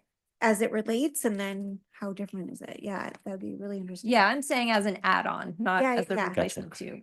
Yeah. And then I just wanted to express my compliments and gratitude that you're focusing on the dual enrollment and the CTE as a strategy to help with some of these students that may not be college bound, but we want to get them prepared. And yeah, like when I was looking at the data, it was confusing to me because we had 97.5% of Pacific Islanders graduating, but only 22.5% are college and career ready. Yeah. It sounds like it doesn't fit. But it made more sense when you explained that it was a small cohort and just a few students can. Well, but I will say that the bar But, of college and career readiness is higher than the bar of Right. graduation, right? So that It sure is. and that's Yeah. the issue. And I Yeah. think it's Uh-huh. and also honestly to be very clear, like Yeah. the CCI is not a requirement, No, right? It is I purely like understand. an after the fact autopsy, if you will, of what happened to students when they were in high school. And so in many ways, if students were more in on kind of these pathways as options, and we really counseled them on it, it's something we've been talking about. So we have more to come on this, but I think it's something to think about. If we really valorize those various paths, we have to kind of make, just like any other graduation requirement, we sort of make students do stuff that we think is important. Yeah, I really am interested in that emphasis, because I mean, I think you ask people on the street, like, you graduated from high school, you should be ready to launch, right? That's kind of what we think of. And that's sort of the hope that at the end of graduation, that's a milestone that should be, have you prepared? So for life. So yeah, that's my thoughts. Thank you. Any other? I just wanted Okay. to comment saying thank you for the presentation and all the information. Okay, we appreciate your presentation. And I guess the more information you put out there, you know, the more we want. Apparently, like the clearer it is, the more questions we ask, the more information we want. It's the nature of learning. Yes, Yes. We Good like point. this data. Yes. appreciate it. Thank you again. Okay, there's nothing in construction. Am I correct? Correct. Okay, Division of Human Resources. Yes, Human Resources Consent Agenda. We have 7 items. The personnel actions have the summer school principal job description. We have the ASME salary schedule with the clinical services supervisor that the board approved at the last meeting. So that's added to the salary schedule. We have a side letter with CSEA for a accountant to start a work week of Tuesday through Saturday and exchange instead of Monday through Friday.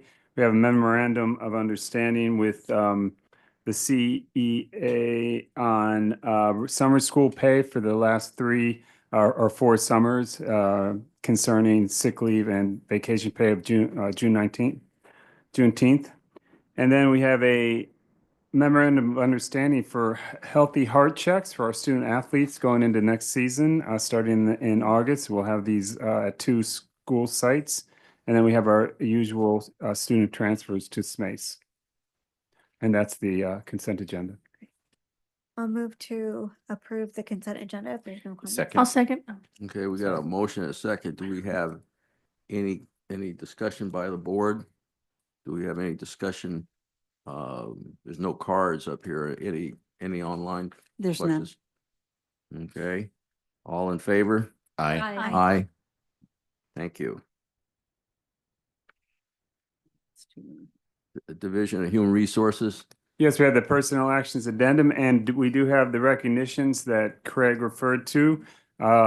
These teachers are all retiring at the end of the school year. I'll read their names and their tenure in the district. Denise Dreyer, math and computer science teacher at Mills High School.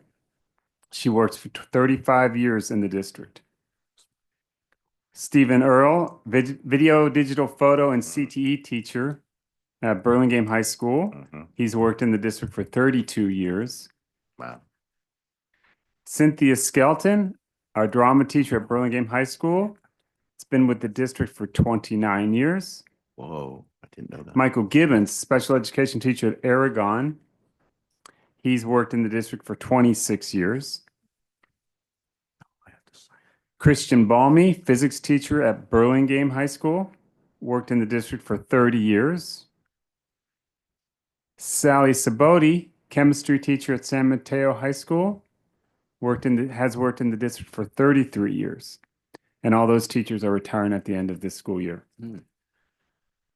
Another recognition is a person who was also mentioned earlier tonight, the boss of Greg, I guess. Don Scatena resigned on November 30th, 2024, and he was with the district for 17 and a half years.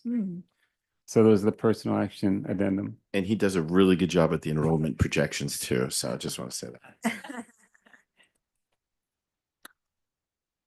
I make a motion to approve the personnel actions addendum. I'll second that. Okay, we have a motion and a second. Any discussion on board level? Any comments online? There are none. Okay, all in favor? Aye. Aye. Aye.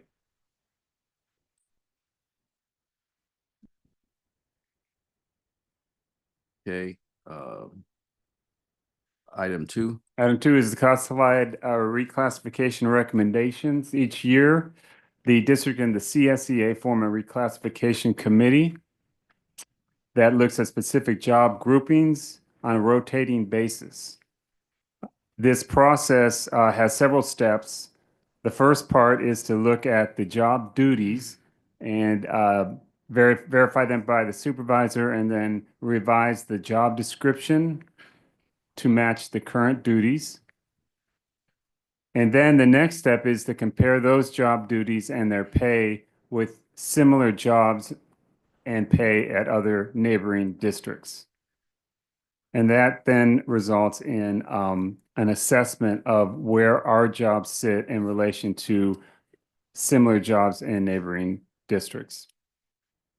This year, the reclassification committee looked at 3 different job groupings, and they were the mental health and wellness therapists, the maintenance operations and facility use, and our technology department. The recommendations came for revisions to jobs in both the maintenance, operations and facility use department and the mental health and wellness department. Our technology, the jobs in our technology department were all consistent with high averages with the comparative districts. In terms of, so this classification this year involved many jobs, and therefore the figure recommended is higher than some of our previous years. And therefore, we agreed with the CSEA that we would go on we would pause reclassifications for this year. So this recommendation is really ensuing 2 years, 24-25 and 25-26. I missed 23-24 and 24-25. Sorry. And in terms of the fiscal preparation impact of the reclassification process, and especially with the numbers and the size, CBO Yancey Hawkins will give a review. Thank you. The total annual cost is approximately $680,000. In terms of that, we will, if the board approves, we will add that to our multi-year projections moving forward. I'm happy to answer any questions on the cost. A majority of that cost is for the mental health group, about I think about 2/3 of the cost. Okay. You know, I have to ask this question. Is there everybody else agenda online up? No, No. I was I was trying gonna to get into yeah. something, and I'm going on my. Yeah. That's Well, why. it's in there, but to refresh it, it's Yeah, it's I stopped. was sitting here Yeah. trying to catch up with the items, so forgive me, Yep. but Yeah. I was having that same problem. There's no. well, I was connection. just like, is it only me in Nope. this whole room full of I laptops? That's saw why it, that's why I'm until like trying to, I was it was scrambling. working for me until I clicked on an attachment. Then I just got the circle. Apparently the superintendent's fine because he's sitting there looking. He's looking paper. I think it just came up. Okay. Really? Forever. Yeah, I've got mine. It just came up. It's spinning and spinning and spinning. It just came up right now. Yeah. Yeah. Okay. Are there any questions online? There are none. Okay. All in favor? Need a motion in a Oh, second. sorry. All right, Lost it. I'll Second. entertain a moment. Second. Okay, I moved, yeah, second, go ahead. My Thank you. apologies. All in favor? Aye. Aye. Aye. Okay, item 3. Yes, the last item is the rescission of administrative regulations having to do with the 2024 Title 9 regulations that have now been nullified by the Department of Education. And there's attached, if you can get it, is the That's bulletin. what I was trying to get at. Oh, okay. So there's a bulletin about the Department of Education that has nullified what was the 2024 Title 9, 2024 Title 9 regulations, and now we're reverting back to the 2020 regulations. In August, the board passed separate policies having to do with the 2024 Title 9, because at the time we had, it wasn't clear that these were going to be adopted, and in fact they weren't. And so now we reverted back to the 2020 Title 9 regulations, but we already have those in policy. So all this is doing is rescinding or nullifying those 2024 Title 9 policy and regulations that were passed in August. Are there any questions? I move to approve the rescission. I'll second that. Okay, are there any questions or comments on Zoom? None. Okay, all in favor? Aye. Aye. No. Okay. Did you say no? I said no. Okay, I'm sorry. Division U, Division of Student Services. Anything? No, none. Okay, Division of Instructional Services.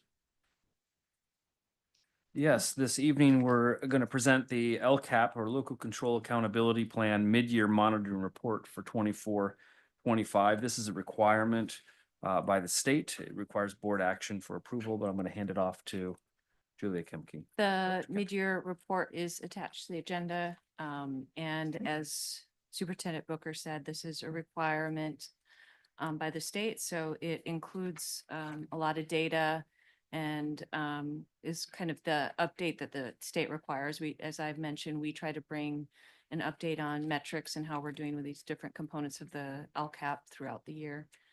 So this does require board action. Or if there's any questions. Does the board have any questions or comments? I make a motion to approve the LCAP. I'll mid-year second that. report. We have a motion and a second. Are there any questions or comments? There are none. Okay. All in favor? Aye. Aye. Item passes unanimously. V2, This is a- approval of jazz, vocal jazz ensemble course proposal. So we're recommending the approval of this course. With the Prop 28 money, we're expanding the options for courses at our schools. And so this will be added to the district course catalog on approval. Are there any questions or comments? Actually, I do, and it's really for all three. Unfortunately, I wasn't able to go into these, again, trying to catch up. Can't get access right now. Do they have textbooks that are connected with these elective courses? There are some texts associated with them, yeah. Do you have to have a textbook for each course that you're adding on with VAPA, or is it kind of a variety? Is it curriculum and added additional resources? A lot of them are like supplemental, Supplemental. and, you know, they're based on the suggestion of the author of the course on what they might be using for it. Right. I don't know, Mr. Simmons, if you have anything to add, yeah. Yeah. So I'm just curious. So there isn't a mandate by the state of California to have CTE or VAPA have mandated textbooks curriculum as part of the curriculum for each of these No, courses? not at the high school. Not at the high school. Not at the high school. We don't have requirements around. K-8 is very different. Yeah, Really? yeah. Very different. So we don't have. I find it required- ironic because why would you want to do it in middle school, but the harder classes are in high school? Anyway, curious. That's the law. So. Any It other- it does say that it's UCCSU A to G. Yeah. I just have a Area. question. I'm curious how this, I think it's a great class. I'm just curious how it was decided on that this was like a need or a course that was in demand. Go ahead. So this is Burlingame, right? This is the vocal jazz. Jazz. Yeah, they've actually got this kind of really growing vocal program there, and jazz is like an entry point for students. So they're seeing this really as an entry point to even grow the program more. So that's the way I understand what's happened to Burlingame around the growth of this program. Okay, so this is an introductory level? Yeah. Okay. Yeah. It was interesting because there was a lot of discussion online among the teachers about, is this introductory? Is this an advanced class? Right. Because different schools do it differently, to be honest, in terms of like when on jazz ensemble, because there actually already is a jazz ensemble course on the books for instrumental music. This is vocal, right? Right. I even asked, like, do we even need one? Because it's really voice as an instrument. But anyway, they said yes. So Cool. so they're seeing, so it could be offered as kind of, it could be introductory, it could be an advanced class. I think it kind of depends on how a school would want to use it. Okay. If no other questions, I'll move to approve the vocal jazz ensemble course. I'll second Second. that. Oh, We got a motion. Whichever. Motion and a second. Any further discussion? just more. No. Any, no comments online? All in favor? Aye. I think you can vote on this one. Yep. Oh. Okay, we move on to item 3, approval of advanced interior design course proposal. So this is, as you remember, the interior design course was piloted last year. It's obviously a success because now there are students interested in taking the second level course. So this is the course of study for that class. Is also VAPA. Yes. It- No, it's CTE. I'm sorry. CTE. CTE. I Yeah, had to not ask. That's VAPA. why It's even better. It's not Prop 28. Yeah. Yeah. Is Right. there dual enrollment credit for this course? Yeah. Great. For the advanced one. For the advanced one, right? Excellent. I make a motion to approve. Second. Okay, we got a motion. I'll second that. Oh, Leah. Oh, look at this. Yeah, she It's is. okay, whatever. Whoever wants second, it's okay. Okay, we got a motion and a second. If there's not any further discussion, is there any? There are none. Okay, all in favor? Aye. Aye. Item 4, approval of construction and trades course proposal.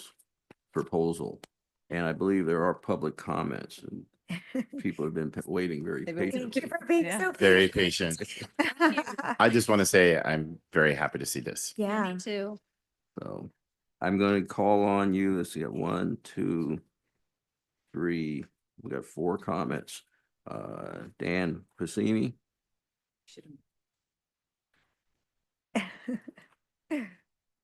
Thank you for the moment to express my gratitude. I'll turn the mic on.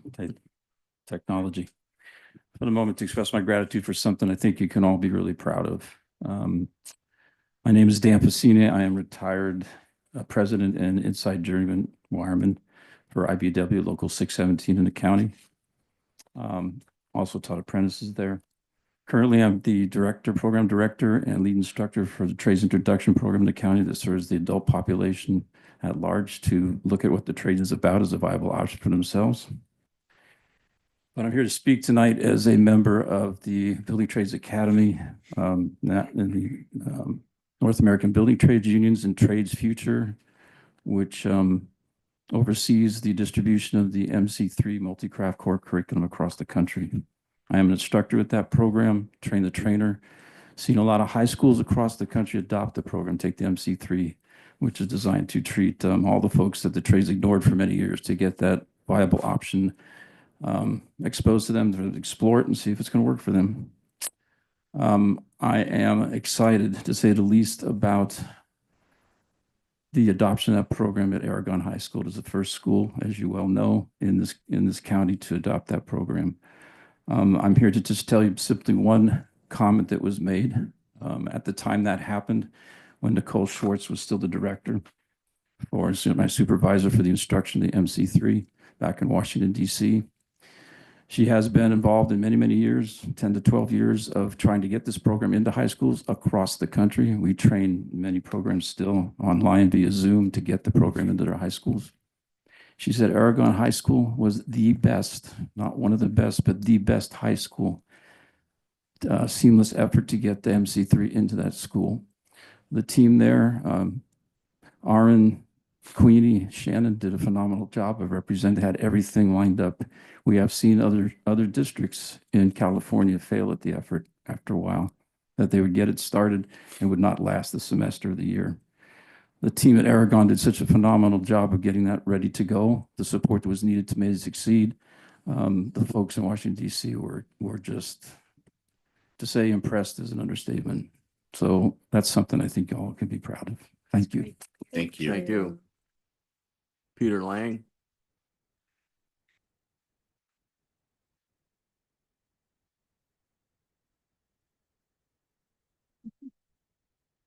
Yeah, trying that.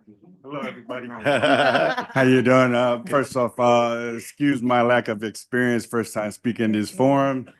And like my man over there, I'm just gonna try and keep it simple. But and also, you know, my public speaking probably needs some work. And but I think the message here is probably more important than my delivery. So so much so that I had to write it down, so I don't miss out on anything. First off, my name is Peter Lang. I am the business manager that represents roofers and waterproofers here in San Mateo. I'm also representing the San Mateo building and construction trades as a representative. And I've sat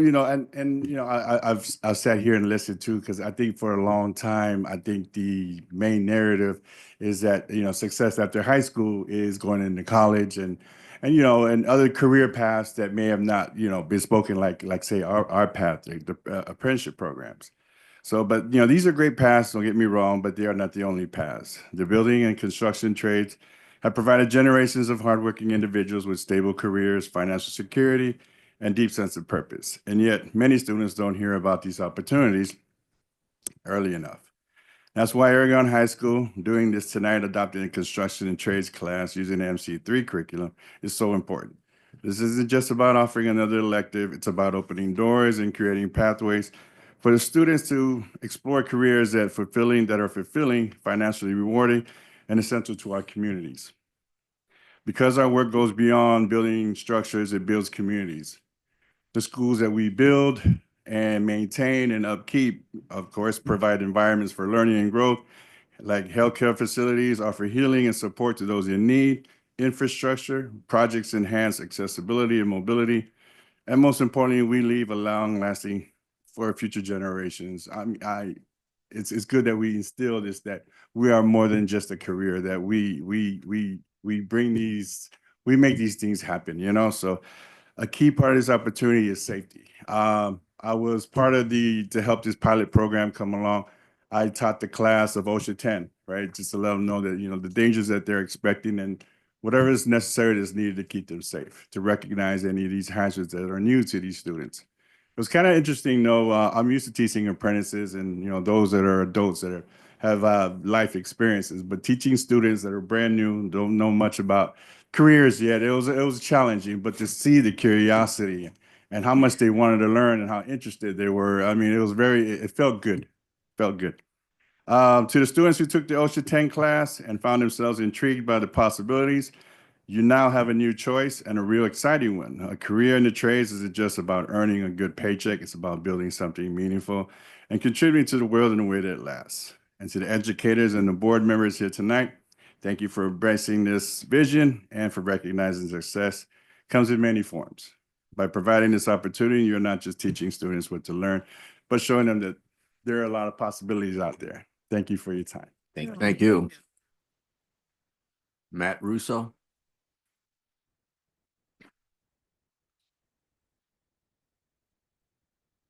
Good evening, President Griffin and members of the board. My name is Matt Russo. I'm a business manager for the Elevator Constructors Union here in Northern California.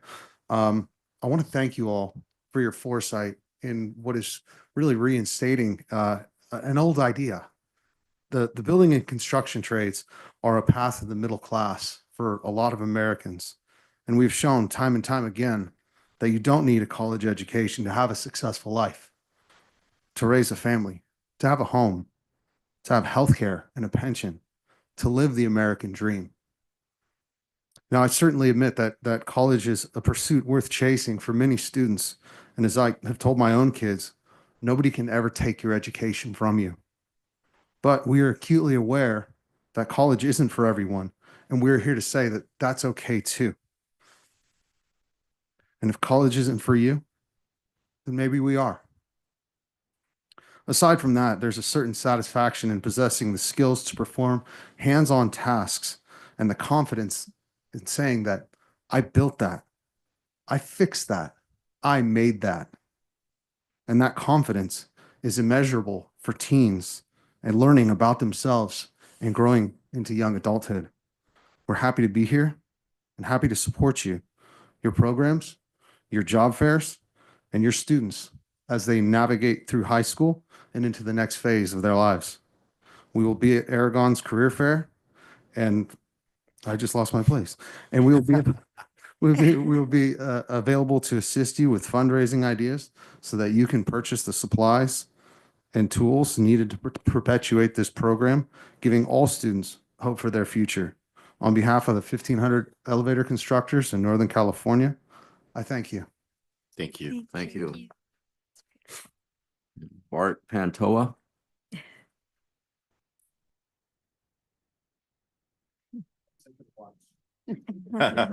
Through there, but I probably would have tripped. Good evening, President Griffin, Vice President Chavez, trustees, staff, and community members present, a few of us that are still here. As mentioned, my name is Bart Pantoja. I'm the business manager, secretary, treasurer of the Building and Construction Trades Council, representing over 10,000 trades workers in San Mateo County. I would like to thank you for your leadership and vision for all students of your district. Your approval of the construction and trades course, as mentioned in the course proposal, will be groundbreaking. Wow, I really stepped into that one. Groundbreaking is one of our favorite terms, right? Groundbreaking, start of a new project. Groundbreaking to us is the opening of gates, the gates of opportunity. The building trades and the district have had a partnership in construction for several years through our project stabilization agreement. Many school district projects have utilized highly skilled workers who have trained many apprentices on the job. Coming full circle, the district will reaffirm its priority for pathways to sustainable careers through construction apprenticeship. The CAT program will open the gates of opportunity to students who may be looking for options other than the traditional college route. As we like to refer to our apprenticeship training programs as the other four-year degree. So I began my journey in the trades at the age of 20. I'm going to date myself here, and that was in 1996. Many of my fellow apprentices were a similar age. So a little bit of information. The average age of a new apprentice in 2021 was 33 years old. 33 years old is the average age. This is a data point from the Department of Industrial Relations, that's the DIR. Many of these new applicants are on their second or third attempt to find a career, and many of them have college experience or even a degree. Everyone that is, and I've met these fellow workers on the job as I was a journey person and they were new apprentices, and every one of their stories, they usually told me they regretted not knowing about the trade sooner. This program will help change that story. The building trades are excited about this class and look forward to graduates finding what we found in the pride of earning a good living with the use of our hands and our minds in the ever-evolving and innovative construction industries. I would like to thank the CTE team and staff for their diligence and effort in this program, and I look forward to our continued work in the successful careers that may be found in the skilled trades of construction. Thank you for the time. Thank you. Thank you. Okay, do we have a motion? I'd like to I make make a a motion? comment. Can I make a comment first? Or you want to do the Can I motion just make a first? motion Yep, to approve the construction and trades course? And I'll second that. I'll Okay, second that now motion. your Oh, comment, sorry, I didn't mean to. trustee Chavez. Yeah, I just wanted to thank everyone who came to speak. I also wanted to mention that, I don't want to get all emotional, but unfortunately I had to go back to Pittsburgh, Pennsylvania last year for a funeral, but it was driving from the airport that my cousin said, "Look at the US Steel Tower right there. Our grandfather helped build that." And I just remember right now when Matt said that you're proud. Yeah. Well, I'm proud. I didn't help build it, but my grandfather helped build that. And it says that here, I had to look it up. The tallest building in Pittsburgh, and it's been the city's tallest building since 1970. And I'm very proud that my grandfather helped build that in the 60s and 70s, or whenever it was completed. I'm not a Wikipedia, but I wanted to say that I'm really excited. I don't want to take everyone else's time, but I want to say I'm really excited about this, and it touches home. And I just was reminded about that last year when I drove past the US Steel building. That's Thanks. beautiful. Yeah. Any other- Can I just? Trustee Jacobson. sorry. Oh, sorry. And then, yeah. I just want to say I am very, very happy that the district has put this forward, supported it. I'm very excited. I think that there's going to be a lot of demand for this class. I think we might need to look at bringing this to other sites. I don't know. We'll see. I think it'll help with absentee numbers in some cases. I have a nephew who is a senior in high school. He lives in Utah, but he's got introduced to welding in a high school program, and that's what he's going to pursue. He found out that he wants to work with his hands, and that's what, this is for, so that people can learn that earlier on, as you have mentioned. And I really appreciate your support and showing up tonight. Thanks. So gentlemen, thank you so much for waiting and, putting up with our entire meeting to be able to do this. So just give you credit for hanging in there with us. But this is something that, this is why I love being on this board.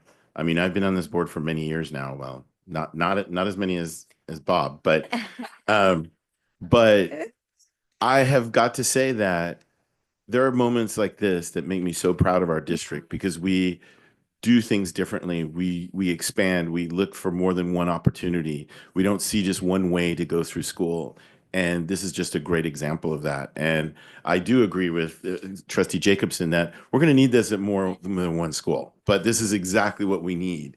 And so I'm just so proud of our district. I mean, this is just one of those things that make me feel like, see, we're doing some good things, and I'm very proud of us. So thank you. And thank you for your partnership and your fine words today. I have a comment. Yeah, I ditto to everything everybody said. Thank you so much.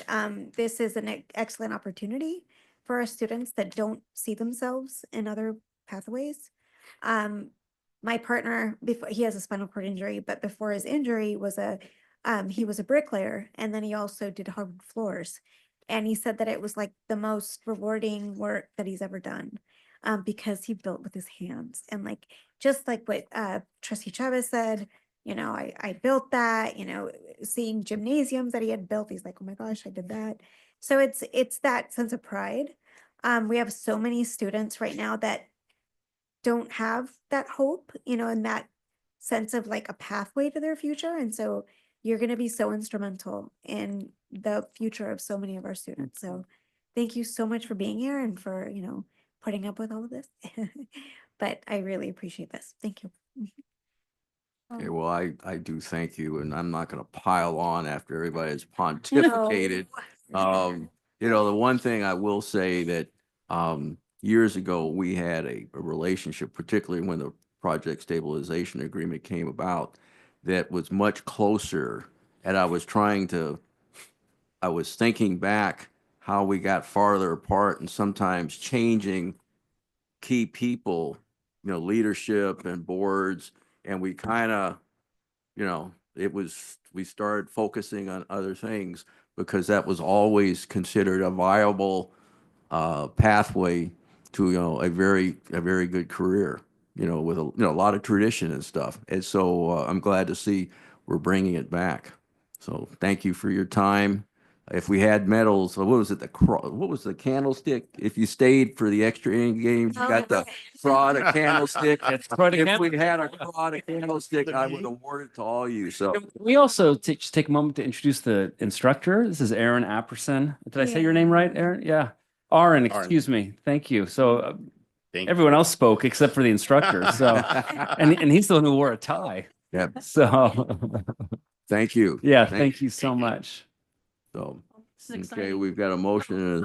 Sorry. If I could chime in really quickly. Please. I'm currently a student at Aragon, and I'm Mr. Apperson. So I do know Mr. Apperson personally. While I haven't had his course, I am involved with robotics. So we are lucky enough to use Mr. Apperson's facility. He's always been very kind and supportive with us. And of course, so I know personally firsthand, and also from how I've seen my my peers, we really enjoy robotics. I know the students who have him for NCHEC also really enjoy his class, and I'm really excited that we get this opportunity. I do know students who are interested in the trades, but I think at Aragon especially, we have this prevalent notion that students are supposed to go to college and get a 4-year degree, and that's the right way to go into your future. So I'm really excited that we're opening up opportunities, like everyone here who's giving public comments has mentioned, and just showing people that college isn't the only way to have a good future.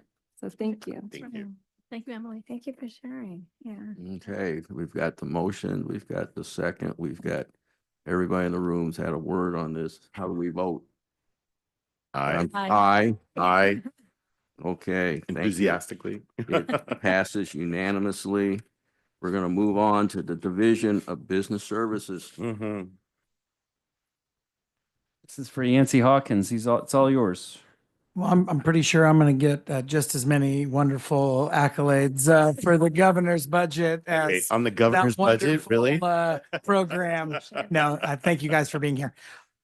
Tonight I'm going to go over the governor's proposed 25-26 budget. The governor released his proposed 25-26 budget early in January.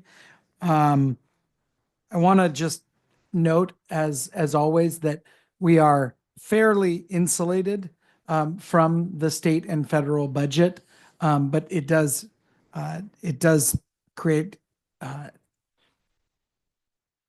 some significant income to the district, and changes at the state level can impact us, although not as much as our state-funded neighbors.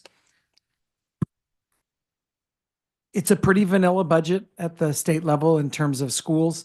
On the non-98, so non-school side of the budget, it's a little more exciting, but on the school side, the governor recommends a 2.43% COLA.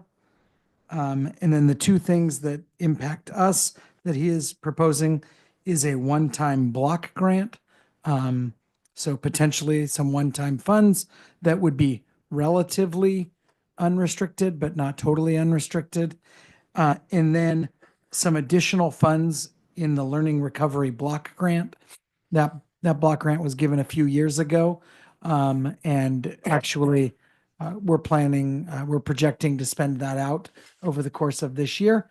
So those funds would be in addition to the funds allocated a few years ago. In that, those funds, though, do come with additional LCAP requirements for starting in the 25-26 fiscal year. As this is just a proposal, we will not see these one-time funds in our second interim. We'll wait until we see the revised governor's projection in May to see which of those may continue and which of them may transition maybe into some other different forms of revenue. But just to note, in our budget study session, we did note that in looking at potentially some of our one-time commitments, we noted in the spring that we would look for potentially revenue sources to maybe continue some of those investments. And so as we get more color around these proposals, that may be a potential use for some of those funds to continue some of the good work that's being done with those one-time commitments. With that, I'm happy to open it up to any questions. Any questions from the board? Just the block grant. Can you Yeah. expand on it just a little bit? What it is, how much Yeah, hold on. possibilities? Yeah, it's a $1.9 billion statewide. I'd have to go back and double check, but I think it's a little over $300 per ADA. So for us, that would be approximately $2.4 million. So about 1% of our budget. Okay. Now, depending on who you ask, it may be smaller than that. It may be bigger than that. Okay. But there is likely some one-time funding available in a relatively unrestricted way. The second one would be, with considering all the federal issues that are going on, and we were talking about the impact, are we taking into consideration maybe, how do I put this, potentially not accepting funds, or what happens if they're radically reduced? Are we anticipating anything like that? I'm just kind of doing the what ifs, there's nothing dramatic I'm asking about, but. No, I think it's an important question. I think a lot of people are concerned. I will note that we are, as I noted before, we are relatively insulated from the impact. We get a little over $3 million. So just, 1.25%, 1.5% of our annual budget in federal money. 2/3 of that is special education. Right. We obviously hope that the federal government continues at least their limited support of special education. The other $1 million plus, about $1 million of it is in our title funds. About 2/3 of that is Title I. So for our socioeconomically disadvantaged students, and then Title II being our professional development funds. and our Title III, which is for our multilingual learners. So we got about $1 million. We have not heard any definite proposals from the federal administration right now. So we're in a wait and see approach on that. And if there are strings added to any of that funding, then we'll have to bring it back to the board in order to make decisions on what this board would want to do. One thing that I would note is this is an important reason that we keep a strong reserve. Yeah. So that we don't have to jump every time there's a budget cut at the state level or strings being attached to federal funds. Ultimately, we can wait. If $1 million didn't come in this budget, that would obviously be disappointing. But because of our strong financial position, again, we don't have to make decisions without all the information. So I know that's a long way of saying I don't know, but No. Actually, I really appreciate what you said. So yeah. thank you. So, but yeah. There was almost every day you turn on the TV set, there's a school district holding a public hearing, holding a hearing on budgets and considering, the key dates you have for layoffs and stuff. And I was trying to figure out, because a school district held a meeting maybe last night or something, and they put their decision off for some magic money that the the particular elected official said, well, why don't you hold off? Because there may be a Hail Mary, or some magic thing is going to happen. And I just don't see any major shifts in it. And I don't know why, unless they know something we don't. Well, I just note 3 quick things. Number 1, making reductions is hard, and Yeah. putting it off is easy. So it's the easy button. It's not the fiscally responsible thing to do. But making reductions is hard. In the Capital Advisor Group January governor's budget presentation, they noted that 2/3 of school districts are making cuts this year across the state of California. Again, we're lucky due to our funding, due to our great community support. We are in a pretty strong financial position. But I just talked to the Alameda, the CBO of the Alameda County Schools, and he noted that his 4 largest school districts in Alameda County all were either a qualified or negative certification, meaning they couldn't certify that they can meet their financial obligations for the current and 2 out years. So that's it's tough out there, especially for our state funded districts, which Millbrae, one of our partner districts, is state funded. So it's not just, oh, that's somewhere else. It's right here. Mm-hmm. Okay, well, that was an informational item. Correct. Right.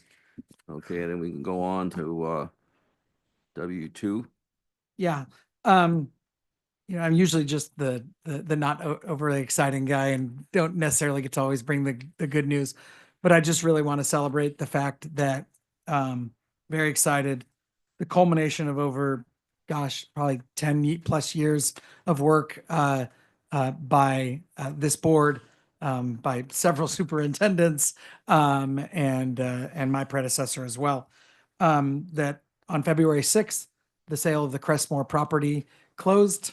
Total purchase price of $86,552,000, which netted the district about $85 million that it can use for future capital projects, which is it's just really amazing. So, woohoo! Yeah. Wow.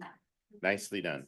Yeah. So with that, I'm happy to answer any questions, but really just a celebration and allowing the public to know that this process has completed. That was a long road. Yes. Long road. I know and I'm glad. I'm actually smiling. And we had meetings. We just, there was so many twists and turns, or personnel changes, unforeseen circumstances. You know, it was through board turnover, new superintendents, and we had some, you know, and I, City planners. yeah, the city city, managers. you know, Right. soccer, everything. You know, there was Soccer just people. there were a lot of moving parts to get that accomplished. And, you know, there's not many of those types of transactions that can happen these days. Yep. So, I mean, I'm glad to see it. And you know, our consultants, you know, and I am so glad the consultants were solid. Yes. You know, and they really gave us good advice. So I'm just glad that we got it done. Bob is just smiling. Tickled. Yeah. So, okay, it's Such good news. Can I just want to make a real quick comment about it. You know, we're watching across the state, we talked about budget challenges and all that, and lots of school districts are facing the concept of closing schools, and how challenging that is to school districts, how challenging it is to communities. It tears communities apart, closing schools. And it's pretty rare that a school district can go through closing a school and come out unscathed. It's just rare. And yet, here we are as a district that, I mean, we know Crestmore closed a long time ago. That's nothing new.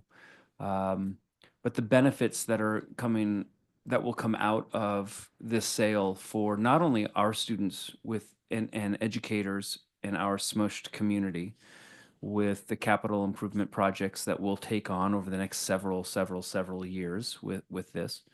But I think the benefit to the city of San Bruno, housing, the tax dollars that will generate, the tax dollars that it will generate for the San Bruno School District.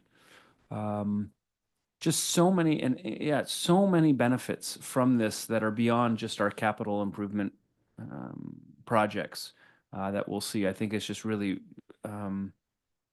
it was with a lot of foresight by the board that started this process. So I give a lot of kudos to that board, to this board, to your predecessor, to all of us on the team, to our consultants. You're right, they've been phenomenal. There were times when I think people wanted to kind of jump off the cliff and wring hands and worry, and I think all of us just kept calm, cool heads and pushed forward. And I think the city of San Bruno School District and us as a school district are really going to benefit from the sale. So big congratulations to everybody. It only took 49 years from the time we closed the campus to. Well, you know, and when even talking about it from the very inception, it was an uphill battle. This was not a slam dunk. This is not everybody wanted to do this. Right. Yeah. It was controversial from the first moment we even thought of it. And I just remember that struggle. It was my early time on this board, maybe 8-10 years ago. And just to see the evolution of it, but the consistency, and again, all I want to echo is the teamwork that we had, the perseverance that we've had. It was amazing, and I really am proud of every part of every element of it. And I've been through those meetings. Some of those meetings were not fun, being with the soccer teams, clubs, and the city manager from San Bruno. And oh my gosh, there were some interesting 3x3 meetings that I just barely survived.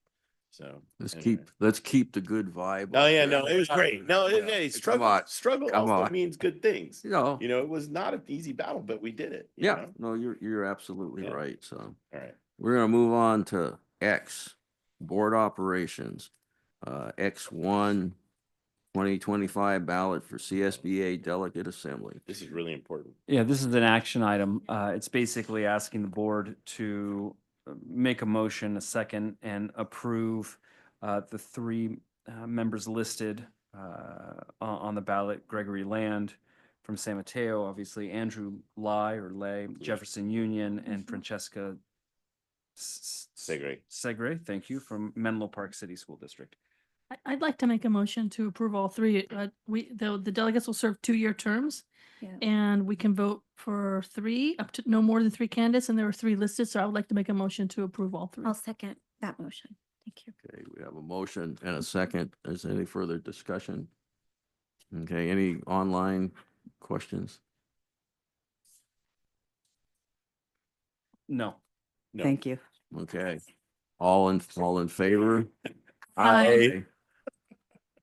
Okay. And we got X1 and we go right to Y. Anybody have any future board items that we add? I just want to let the board know that there is one missing off the list that we just haven't figured out like where we're going to fit it in. And that was a request by the board for an update on our math program. So I don't want the board to feel like we've forgotten about it. We Yeah. have not.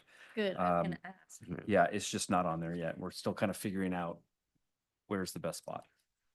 I'd like to add something. In the event that there's more information, anything related to special education, with the Department of Rehab or Department of Education, if we could keep it on the list, please. If something comes up. Thank you. And also from what President Griffin raised last board meeting about professional development. What was the last one? Okay, anything else?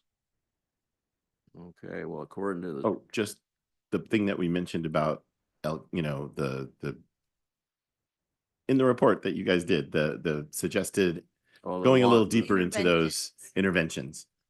Okay. Sorry. Yes. Yeah. Okay. And the special You ed lost could it be a- before we started, so don't. Okay, according to item Z, it is time and I am adjourning our meeting. Thank you. Good night. Thank you. Great.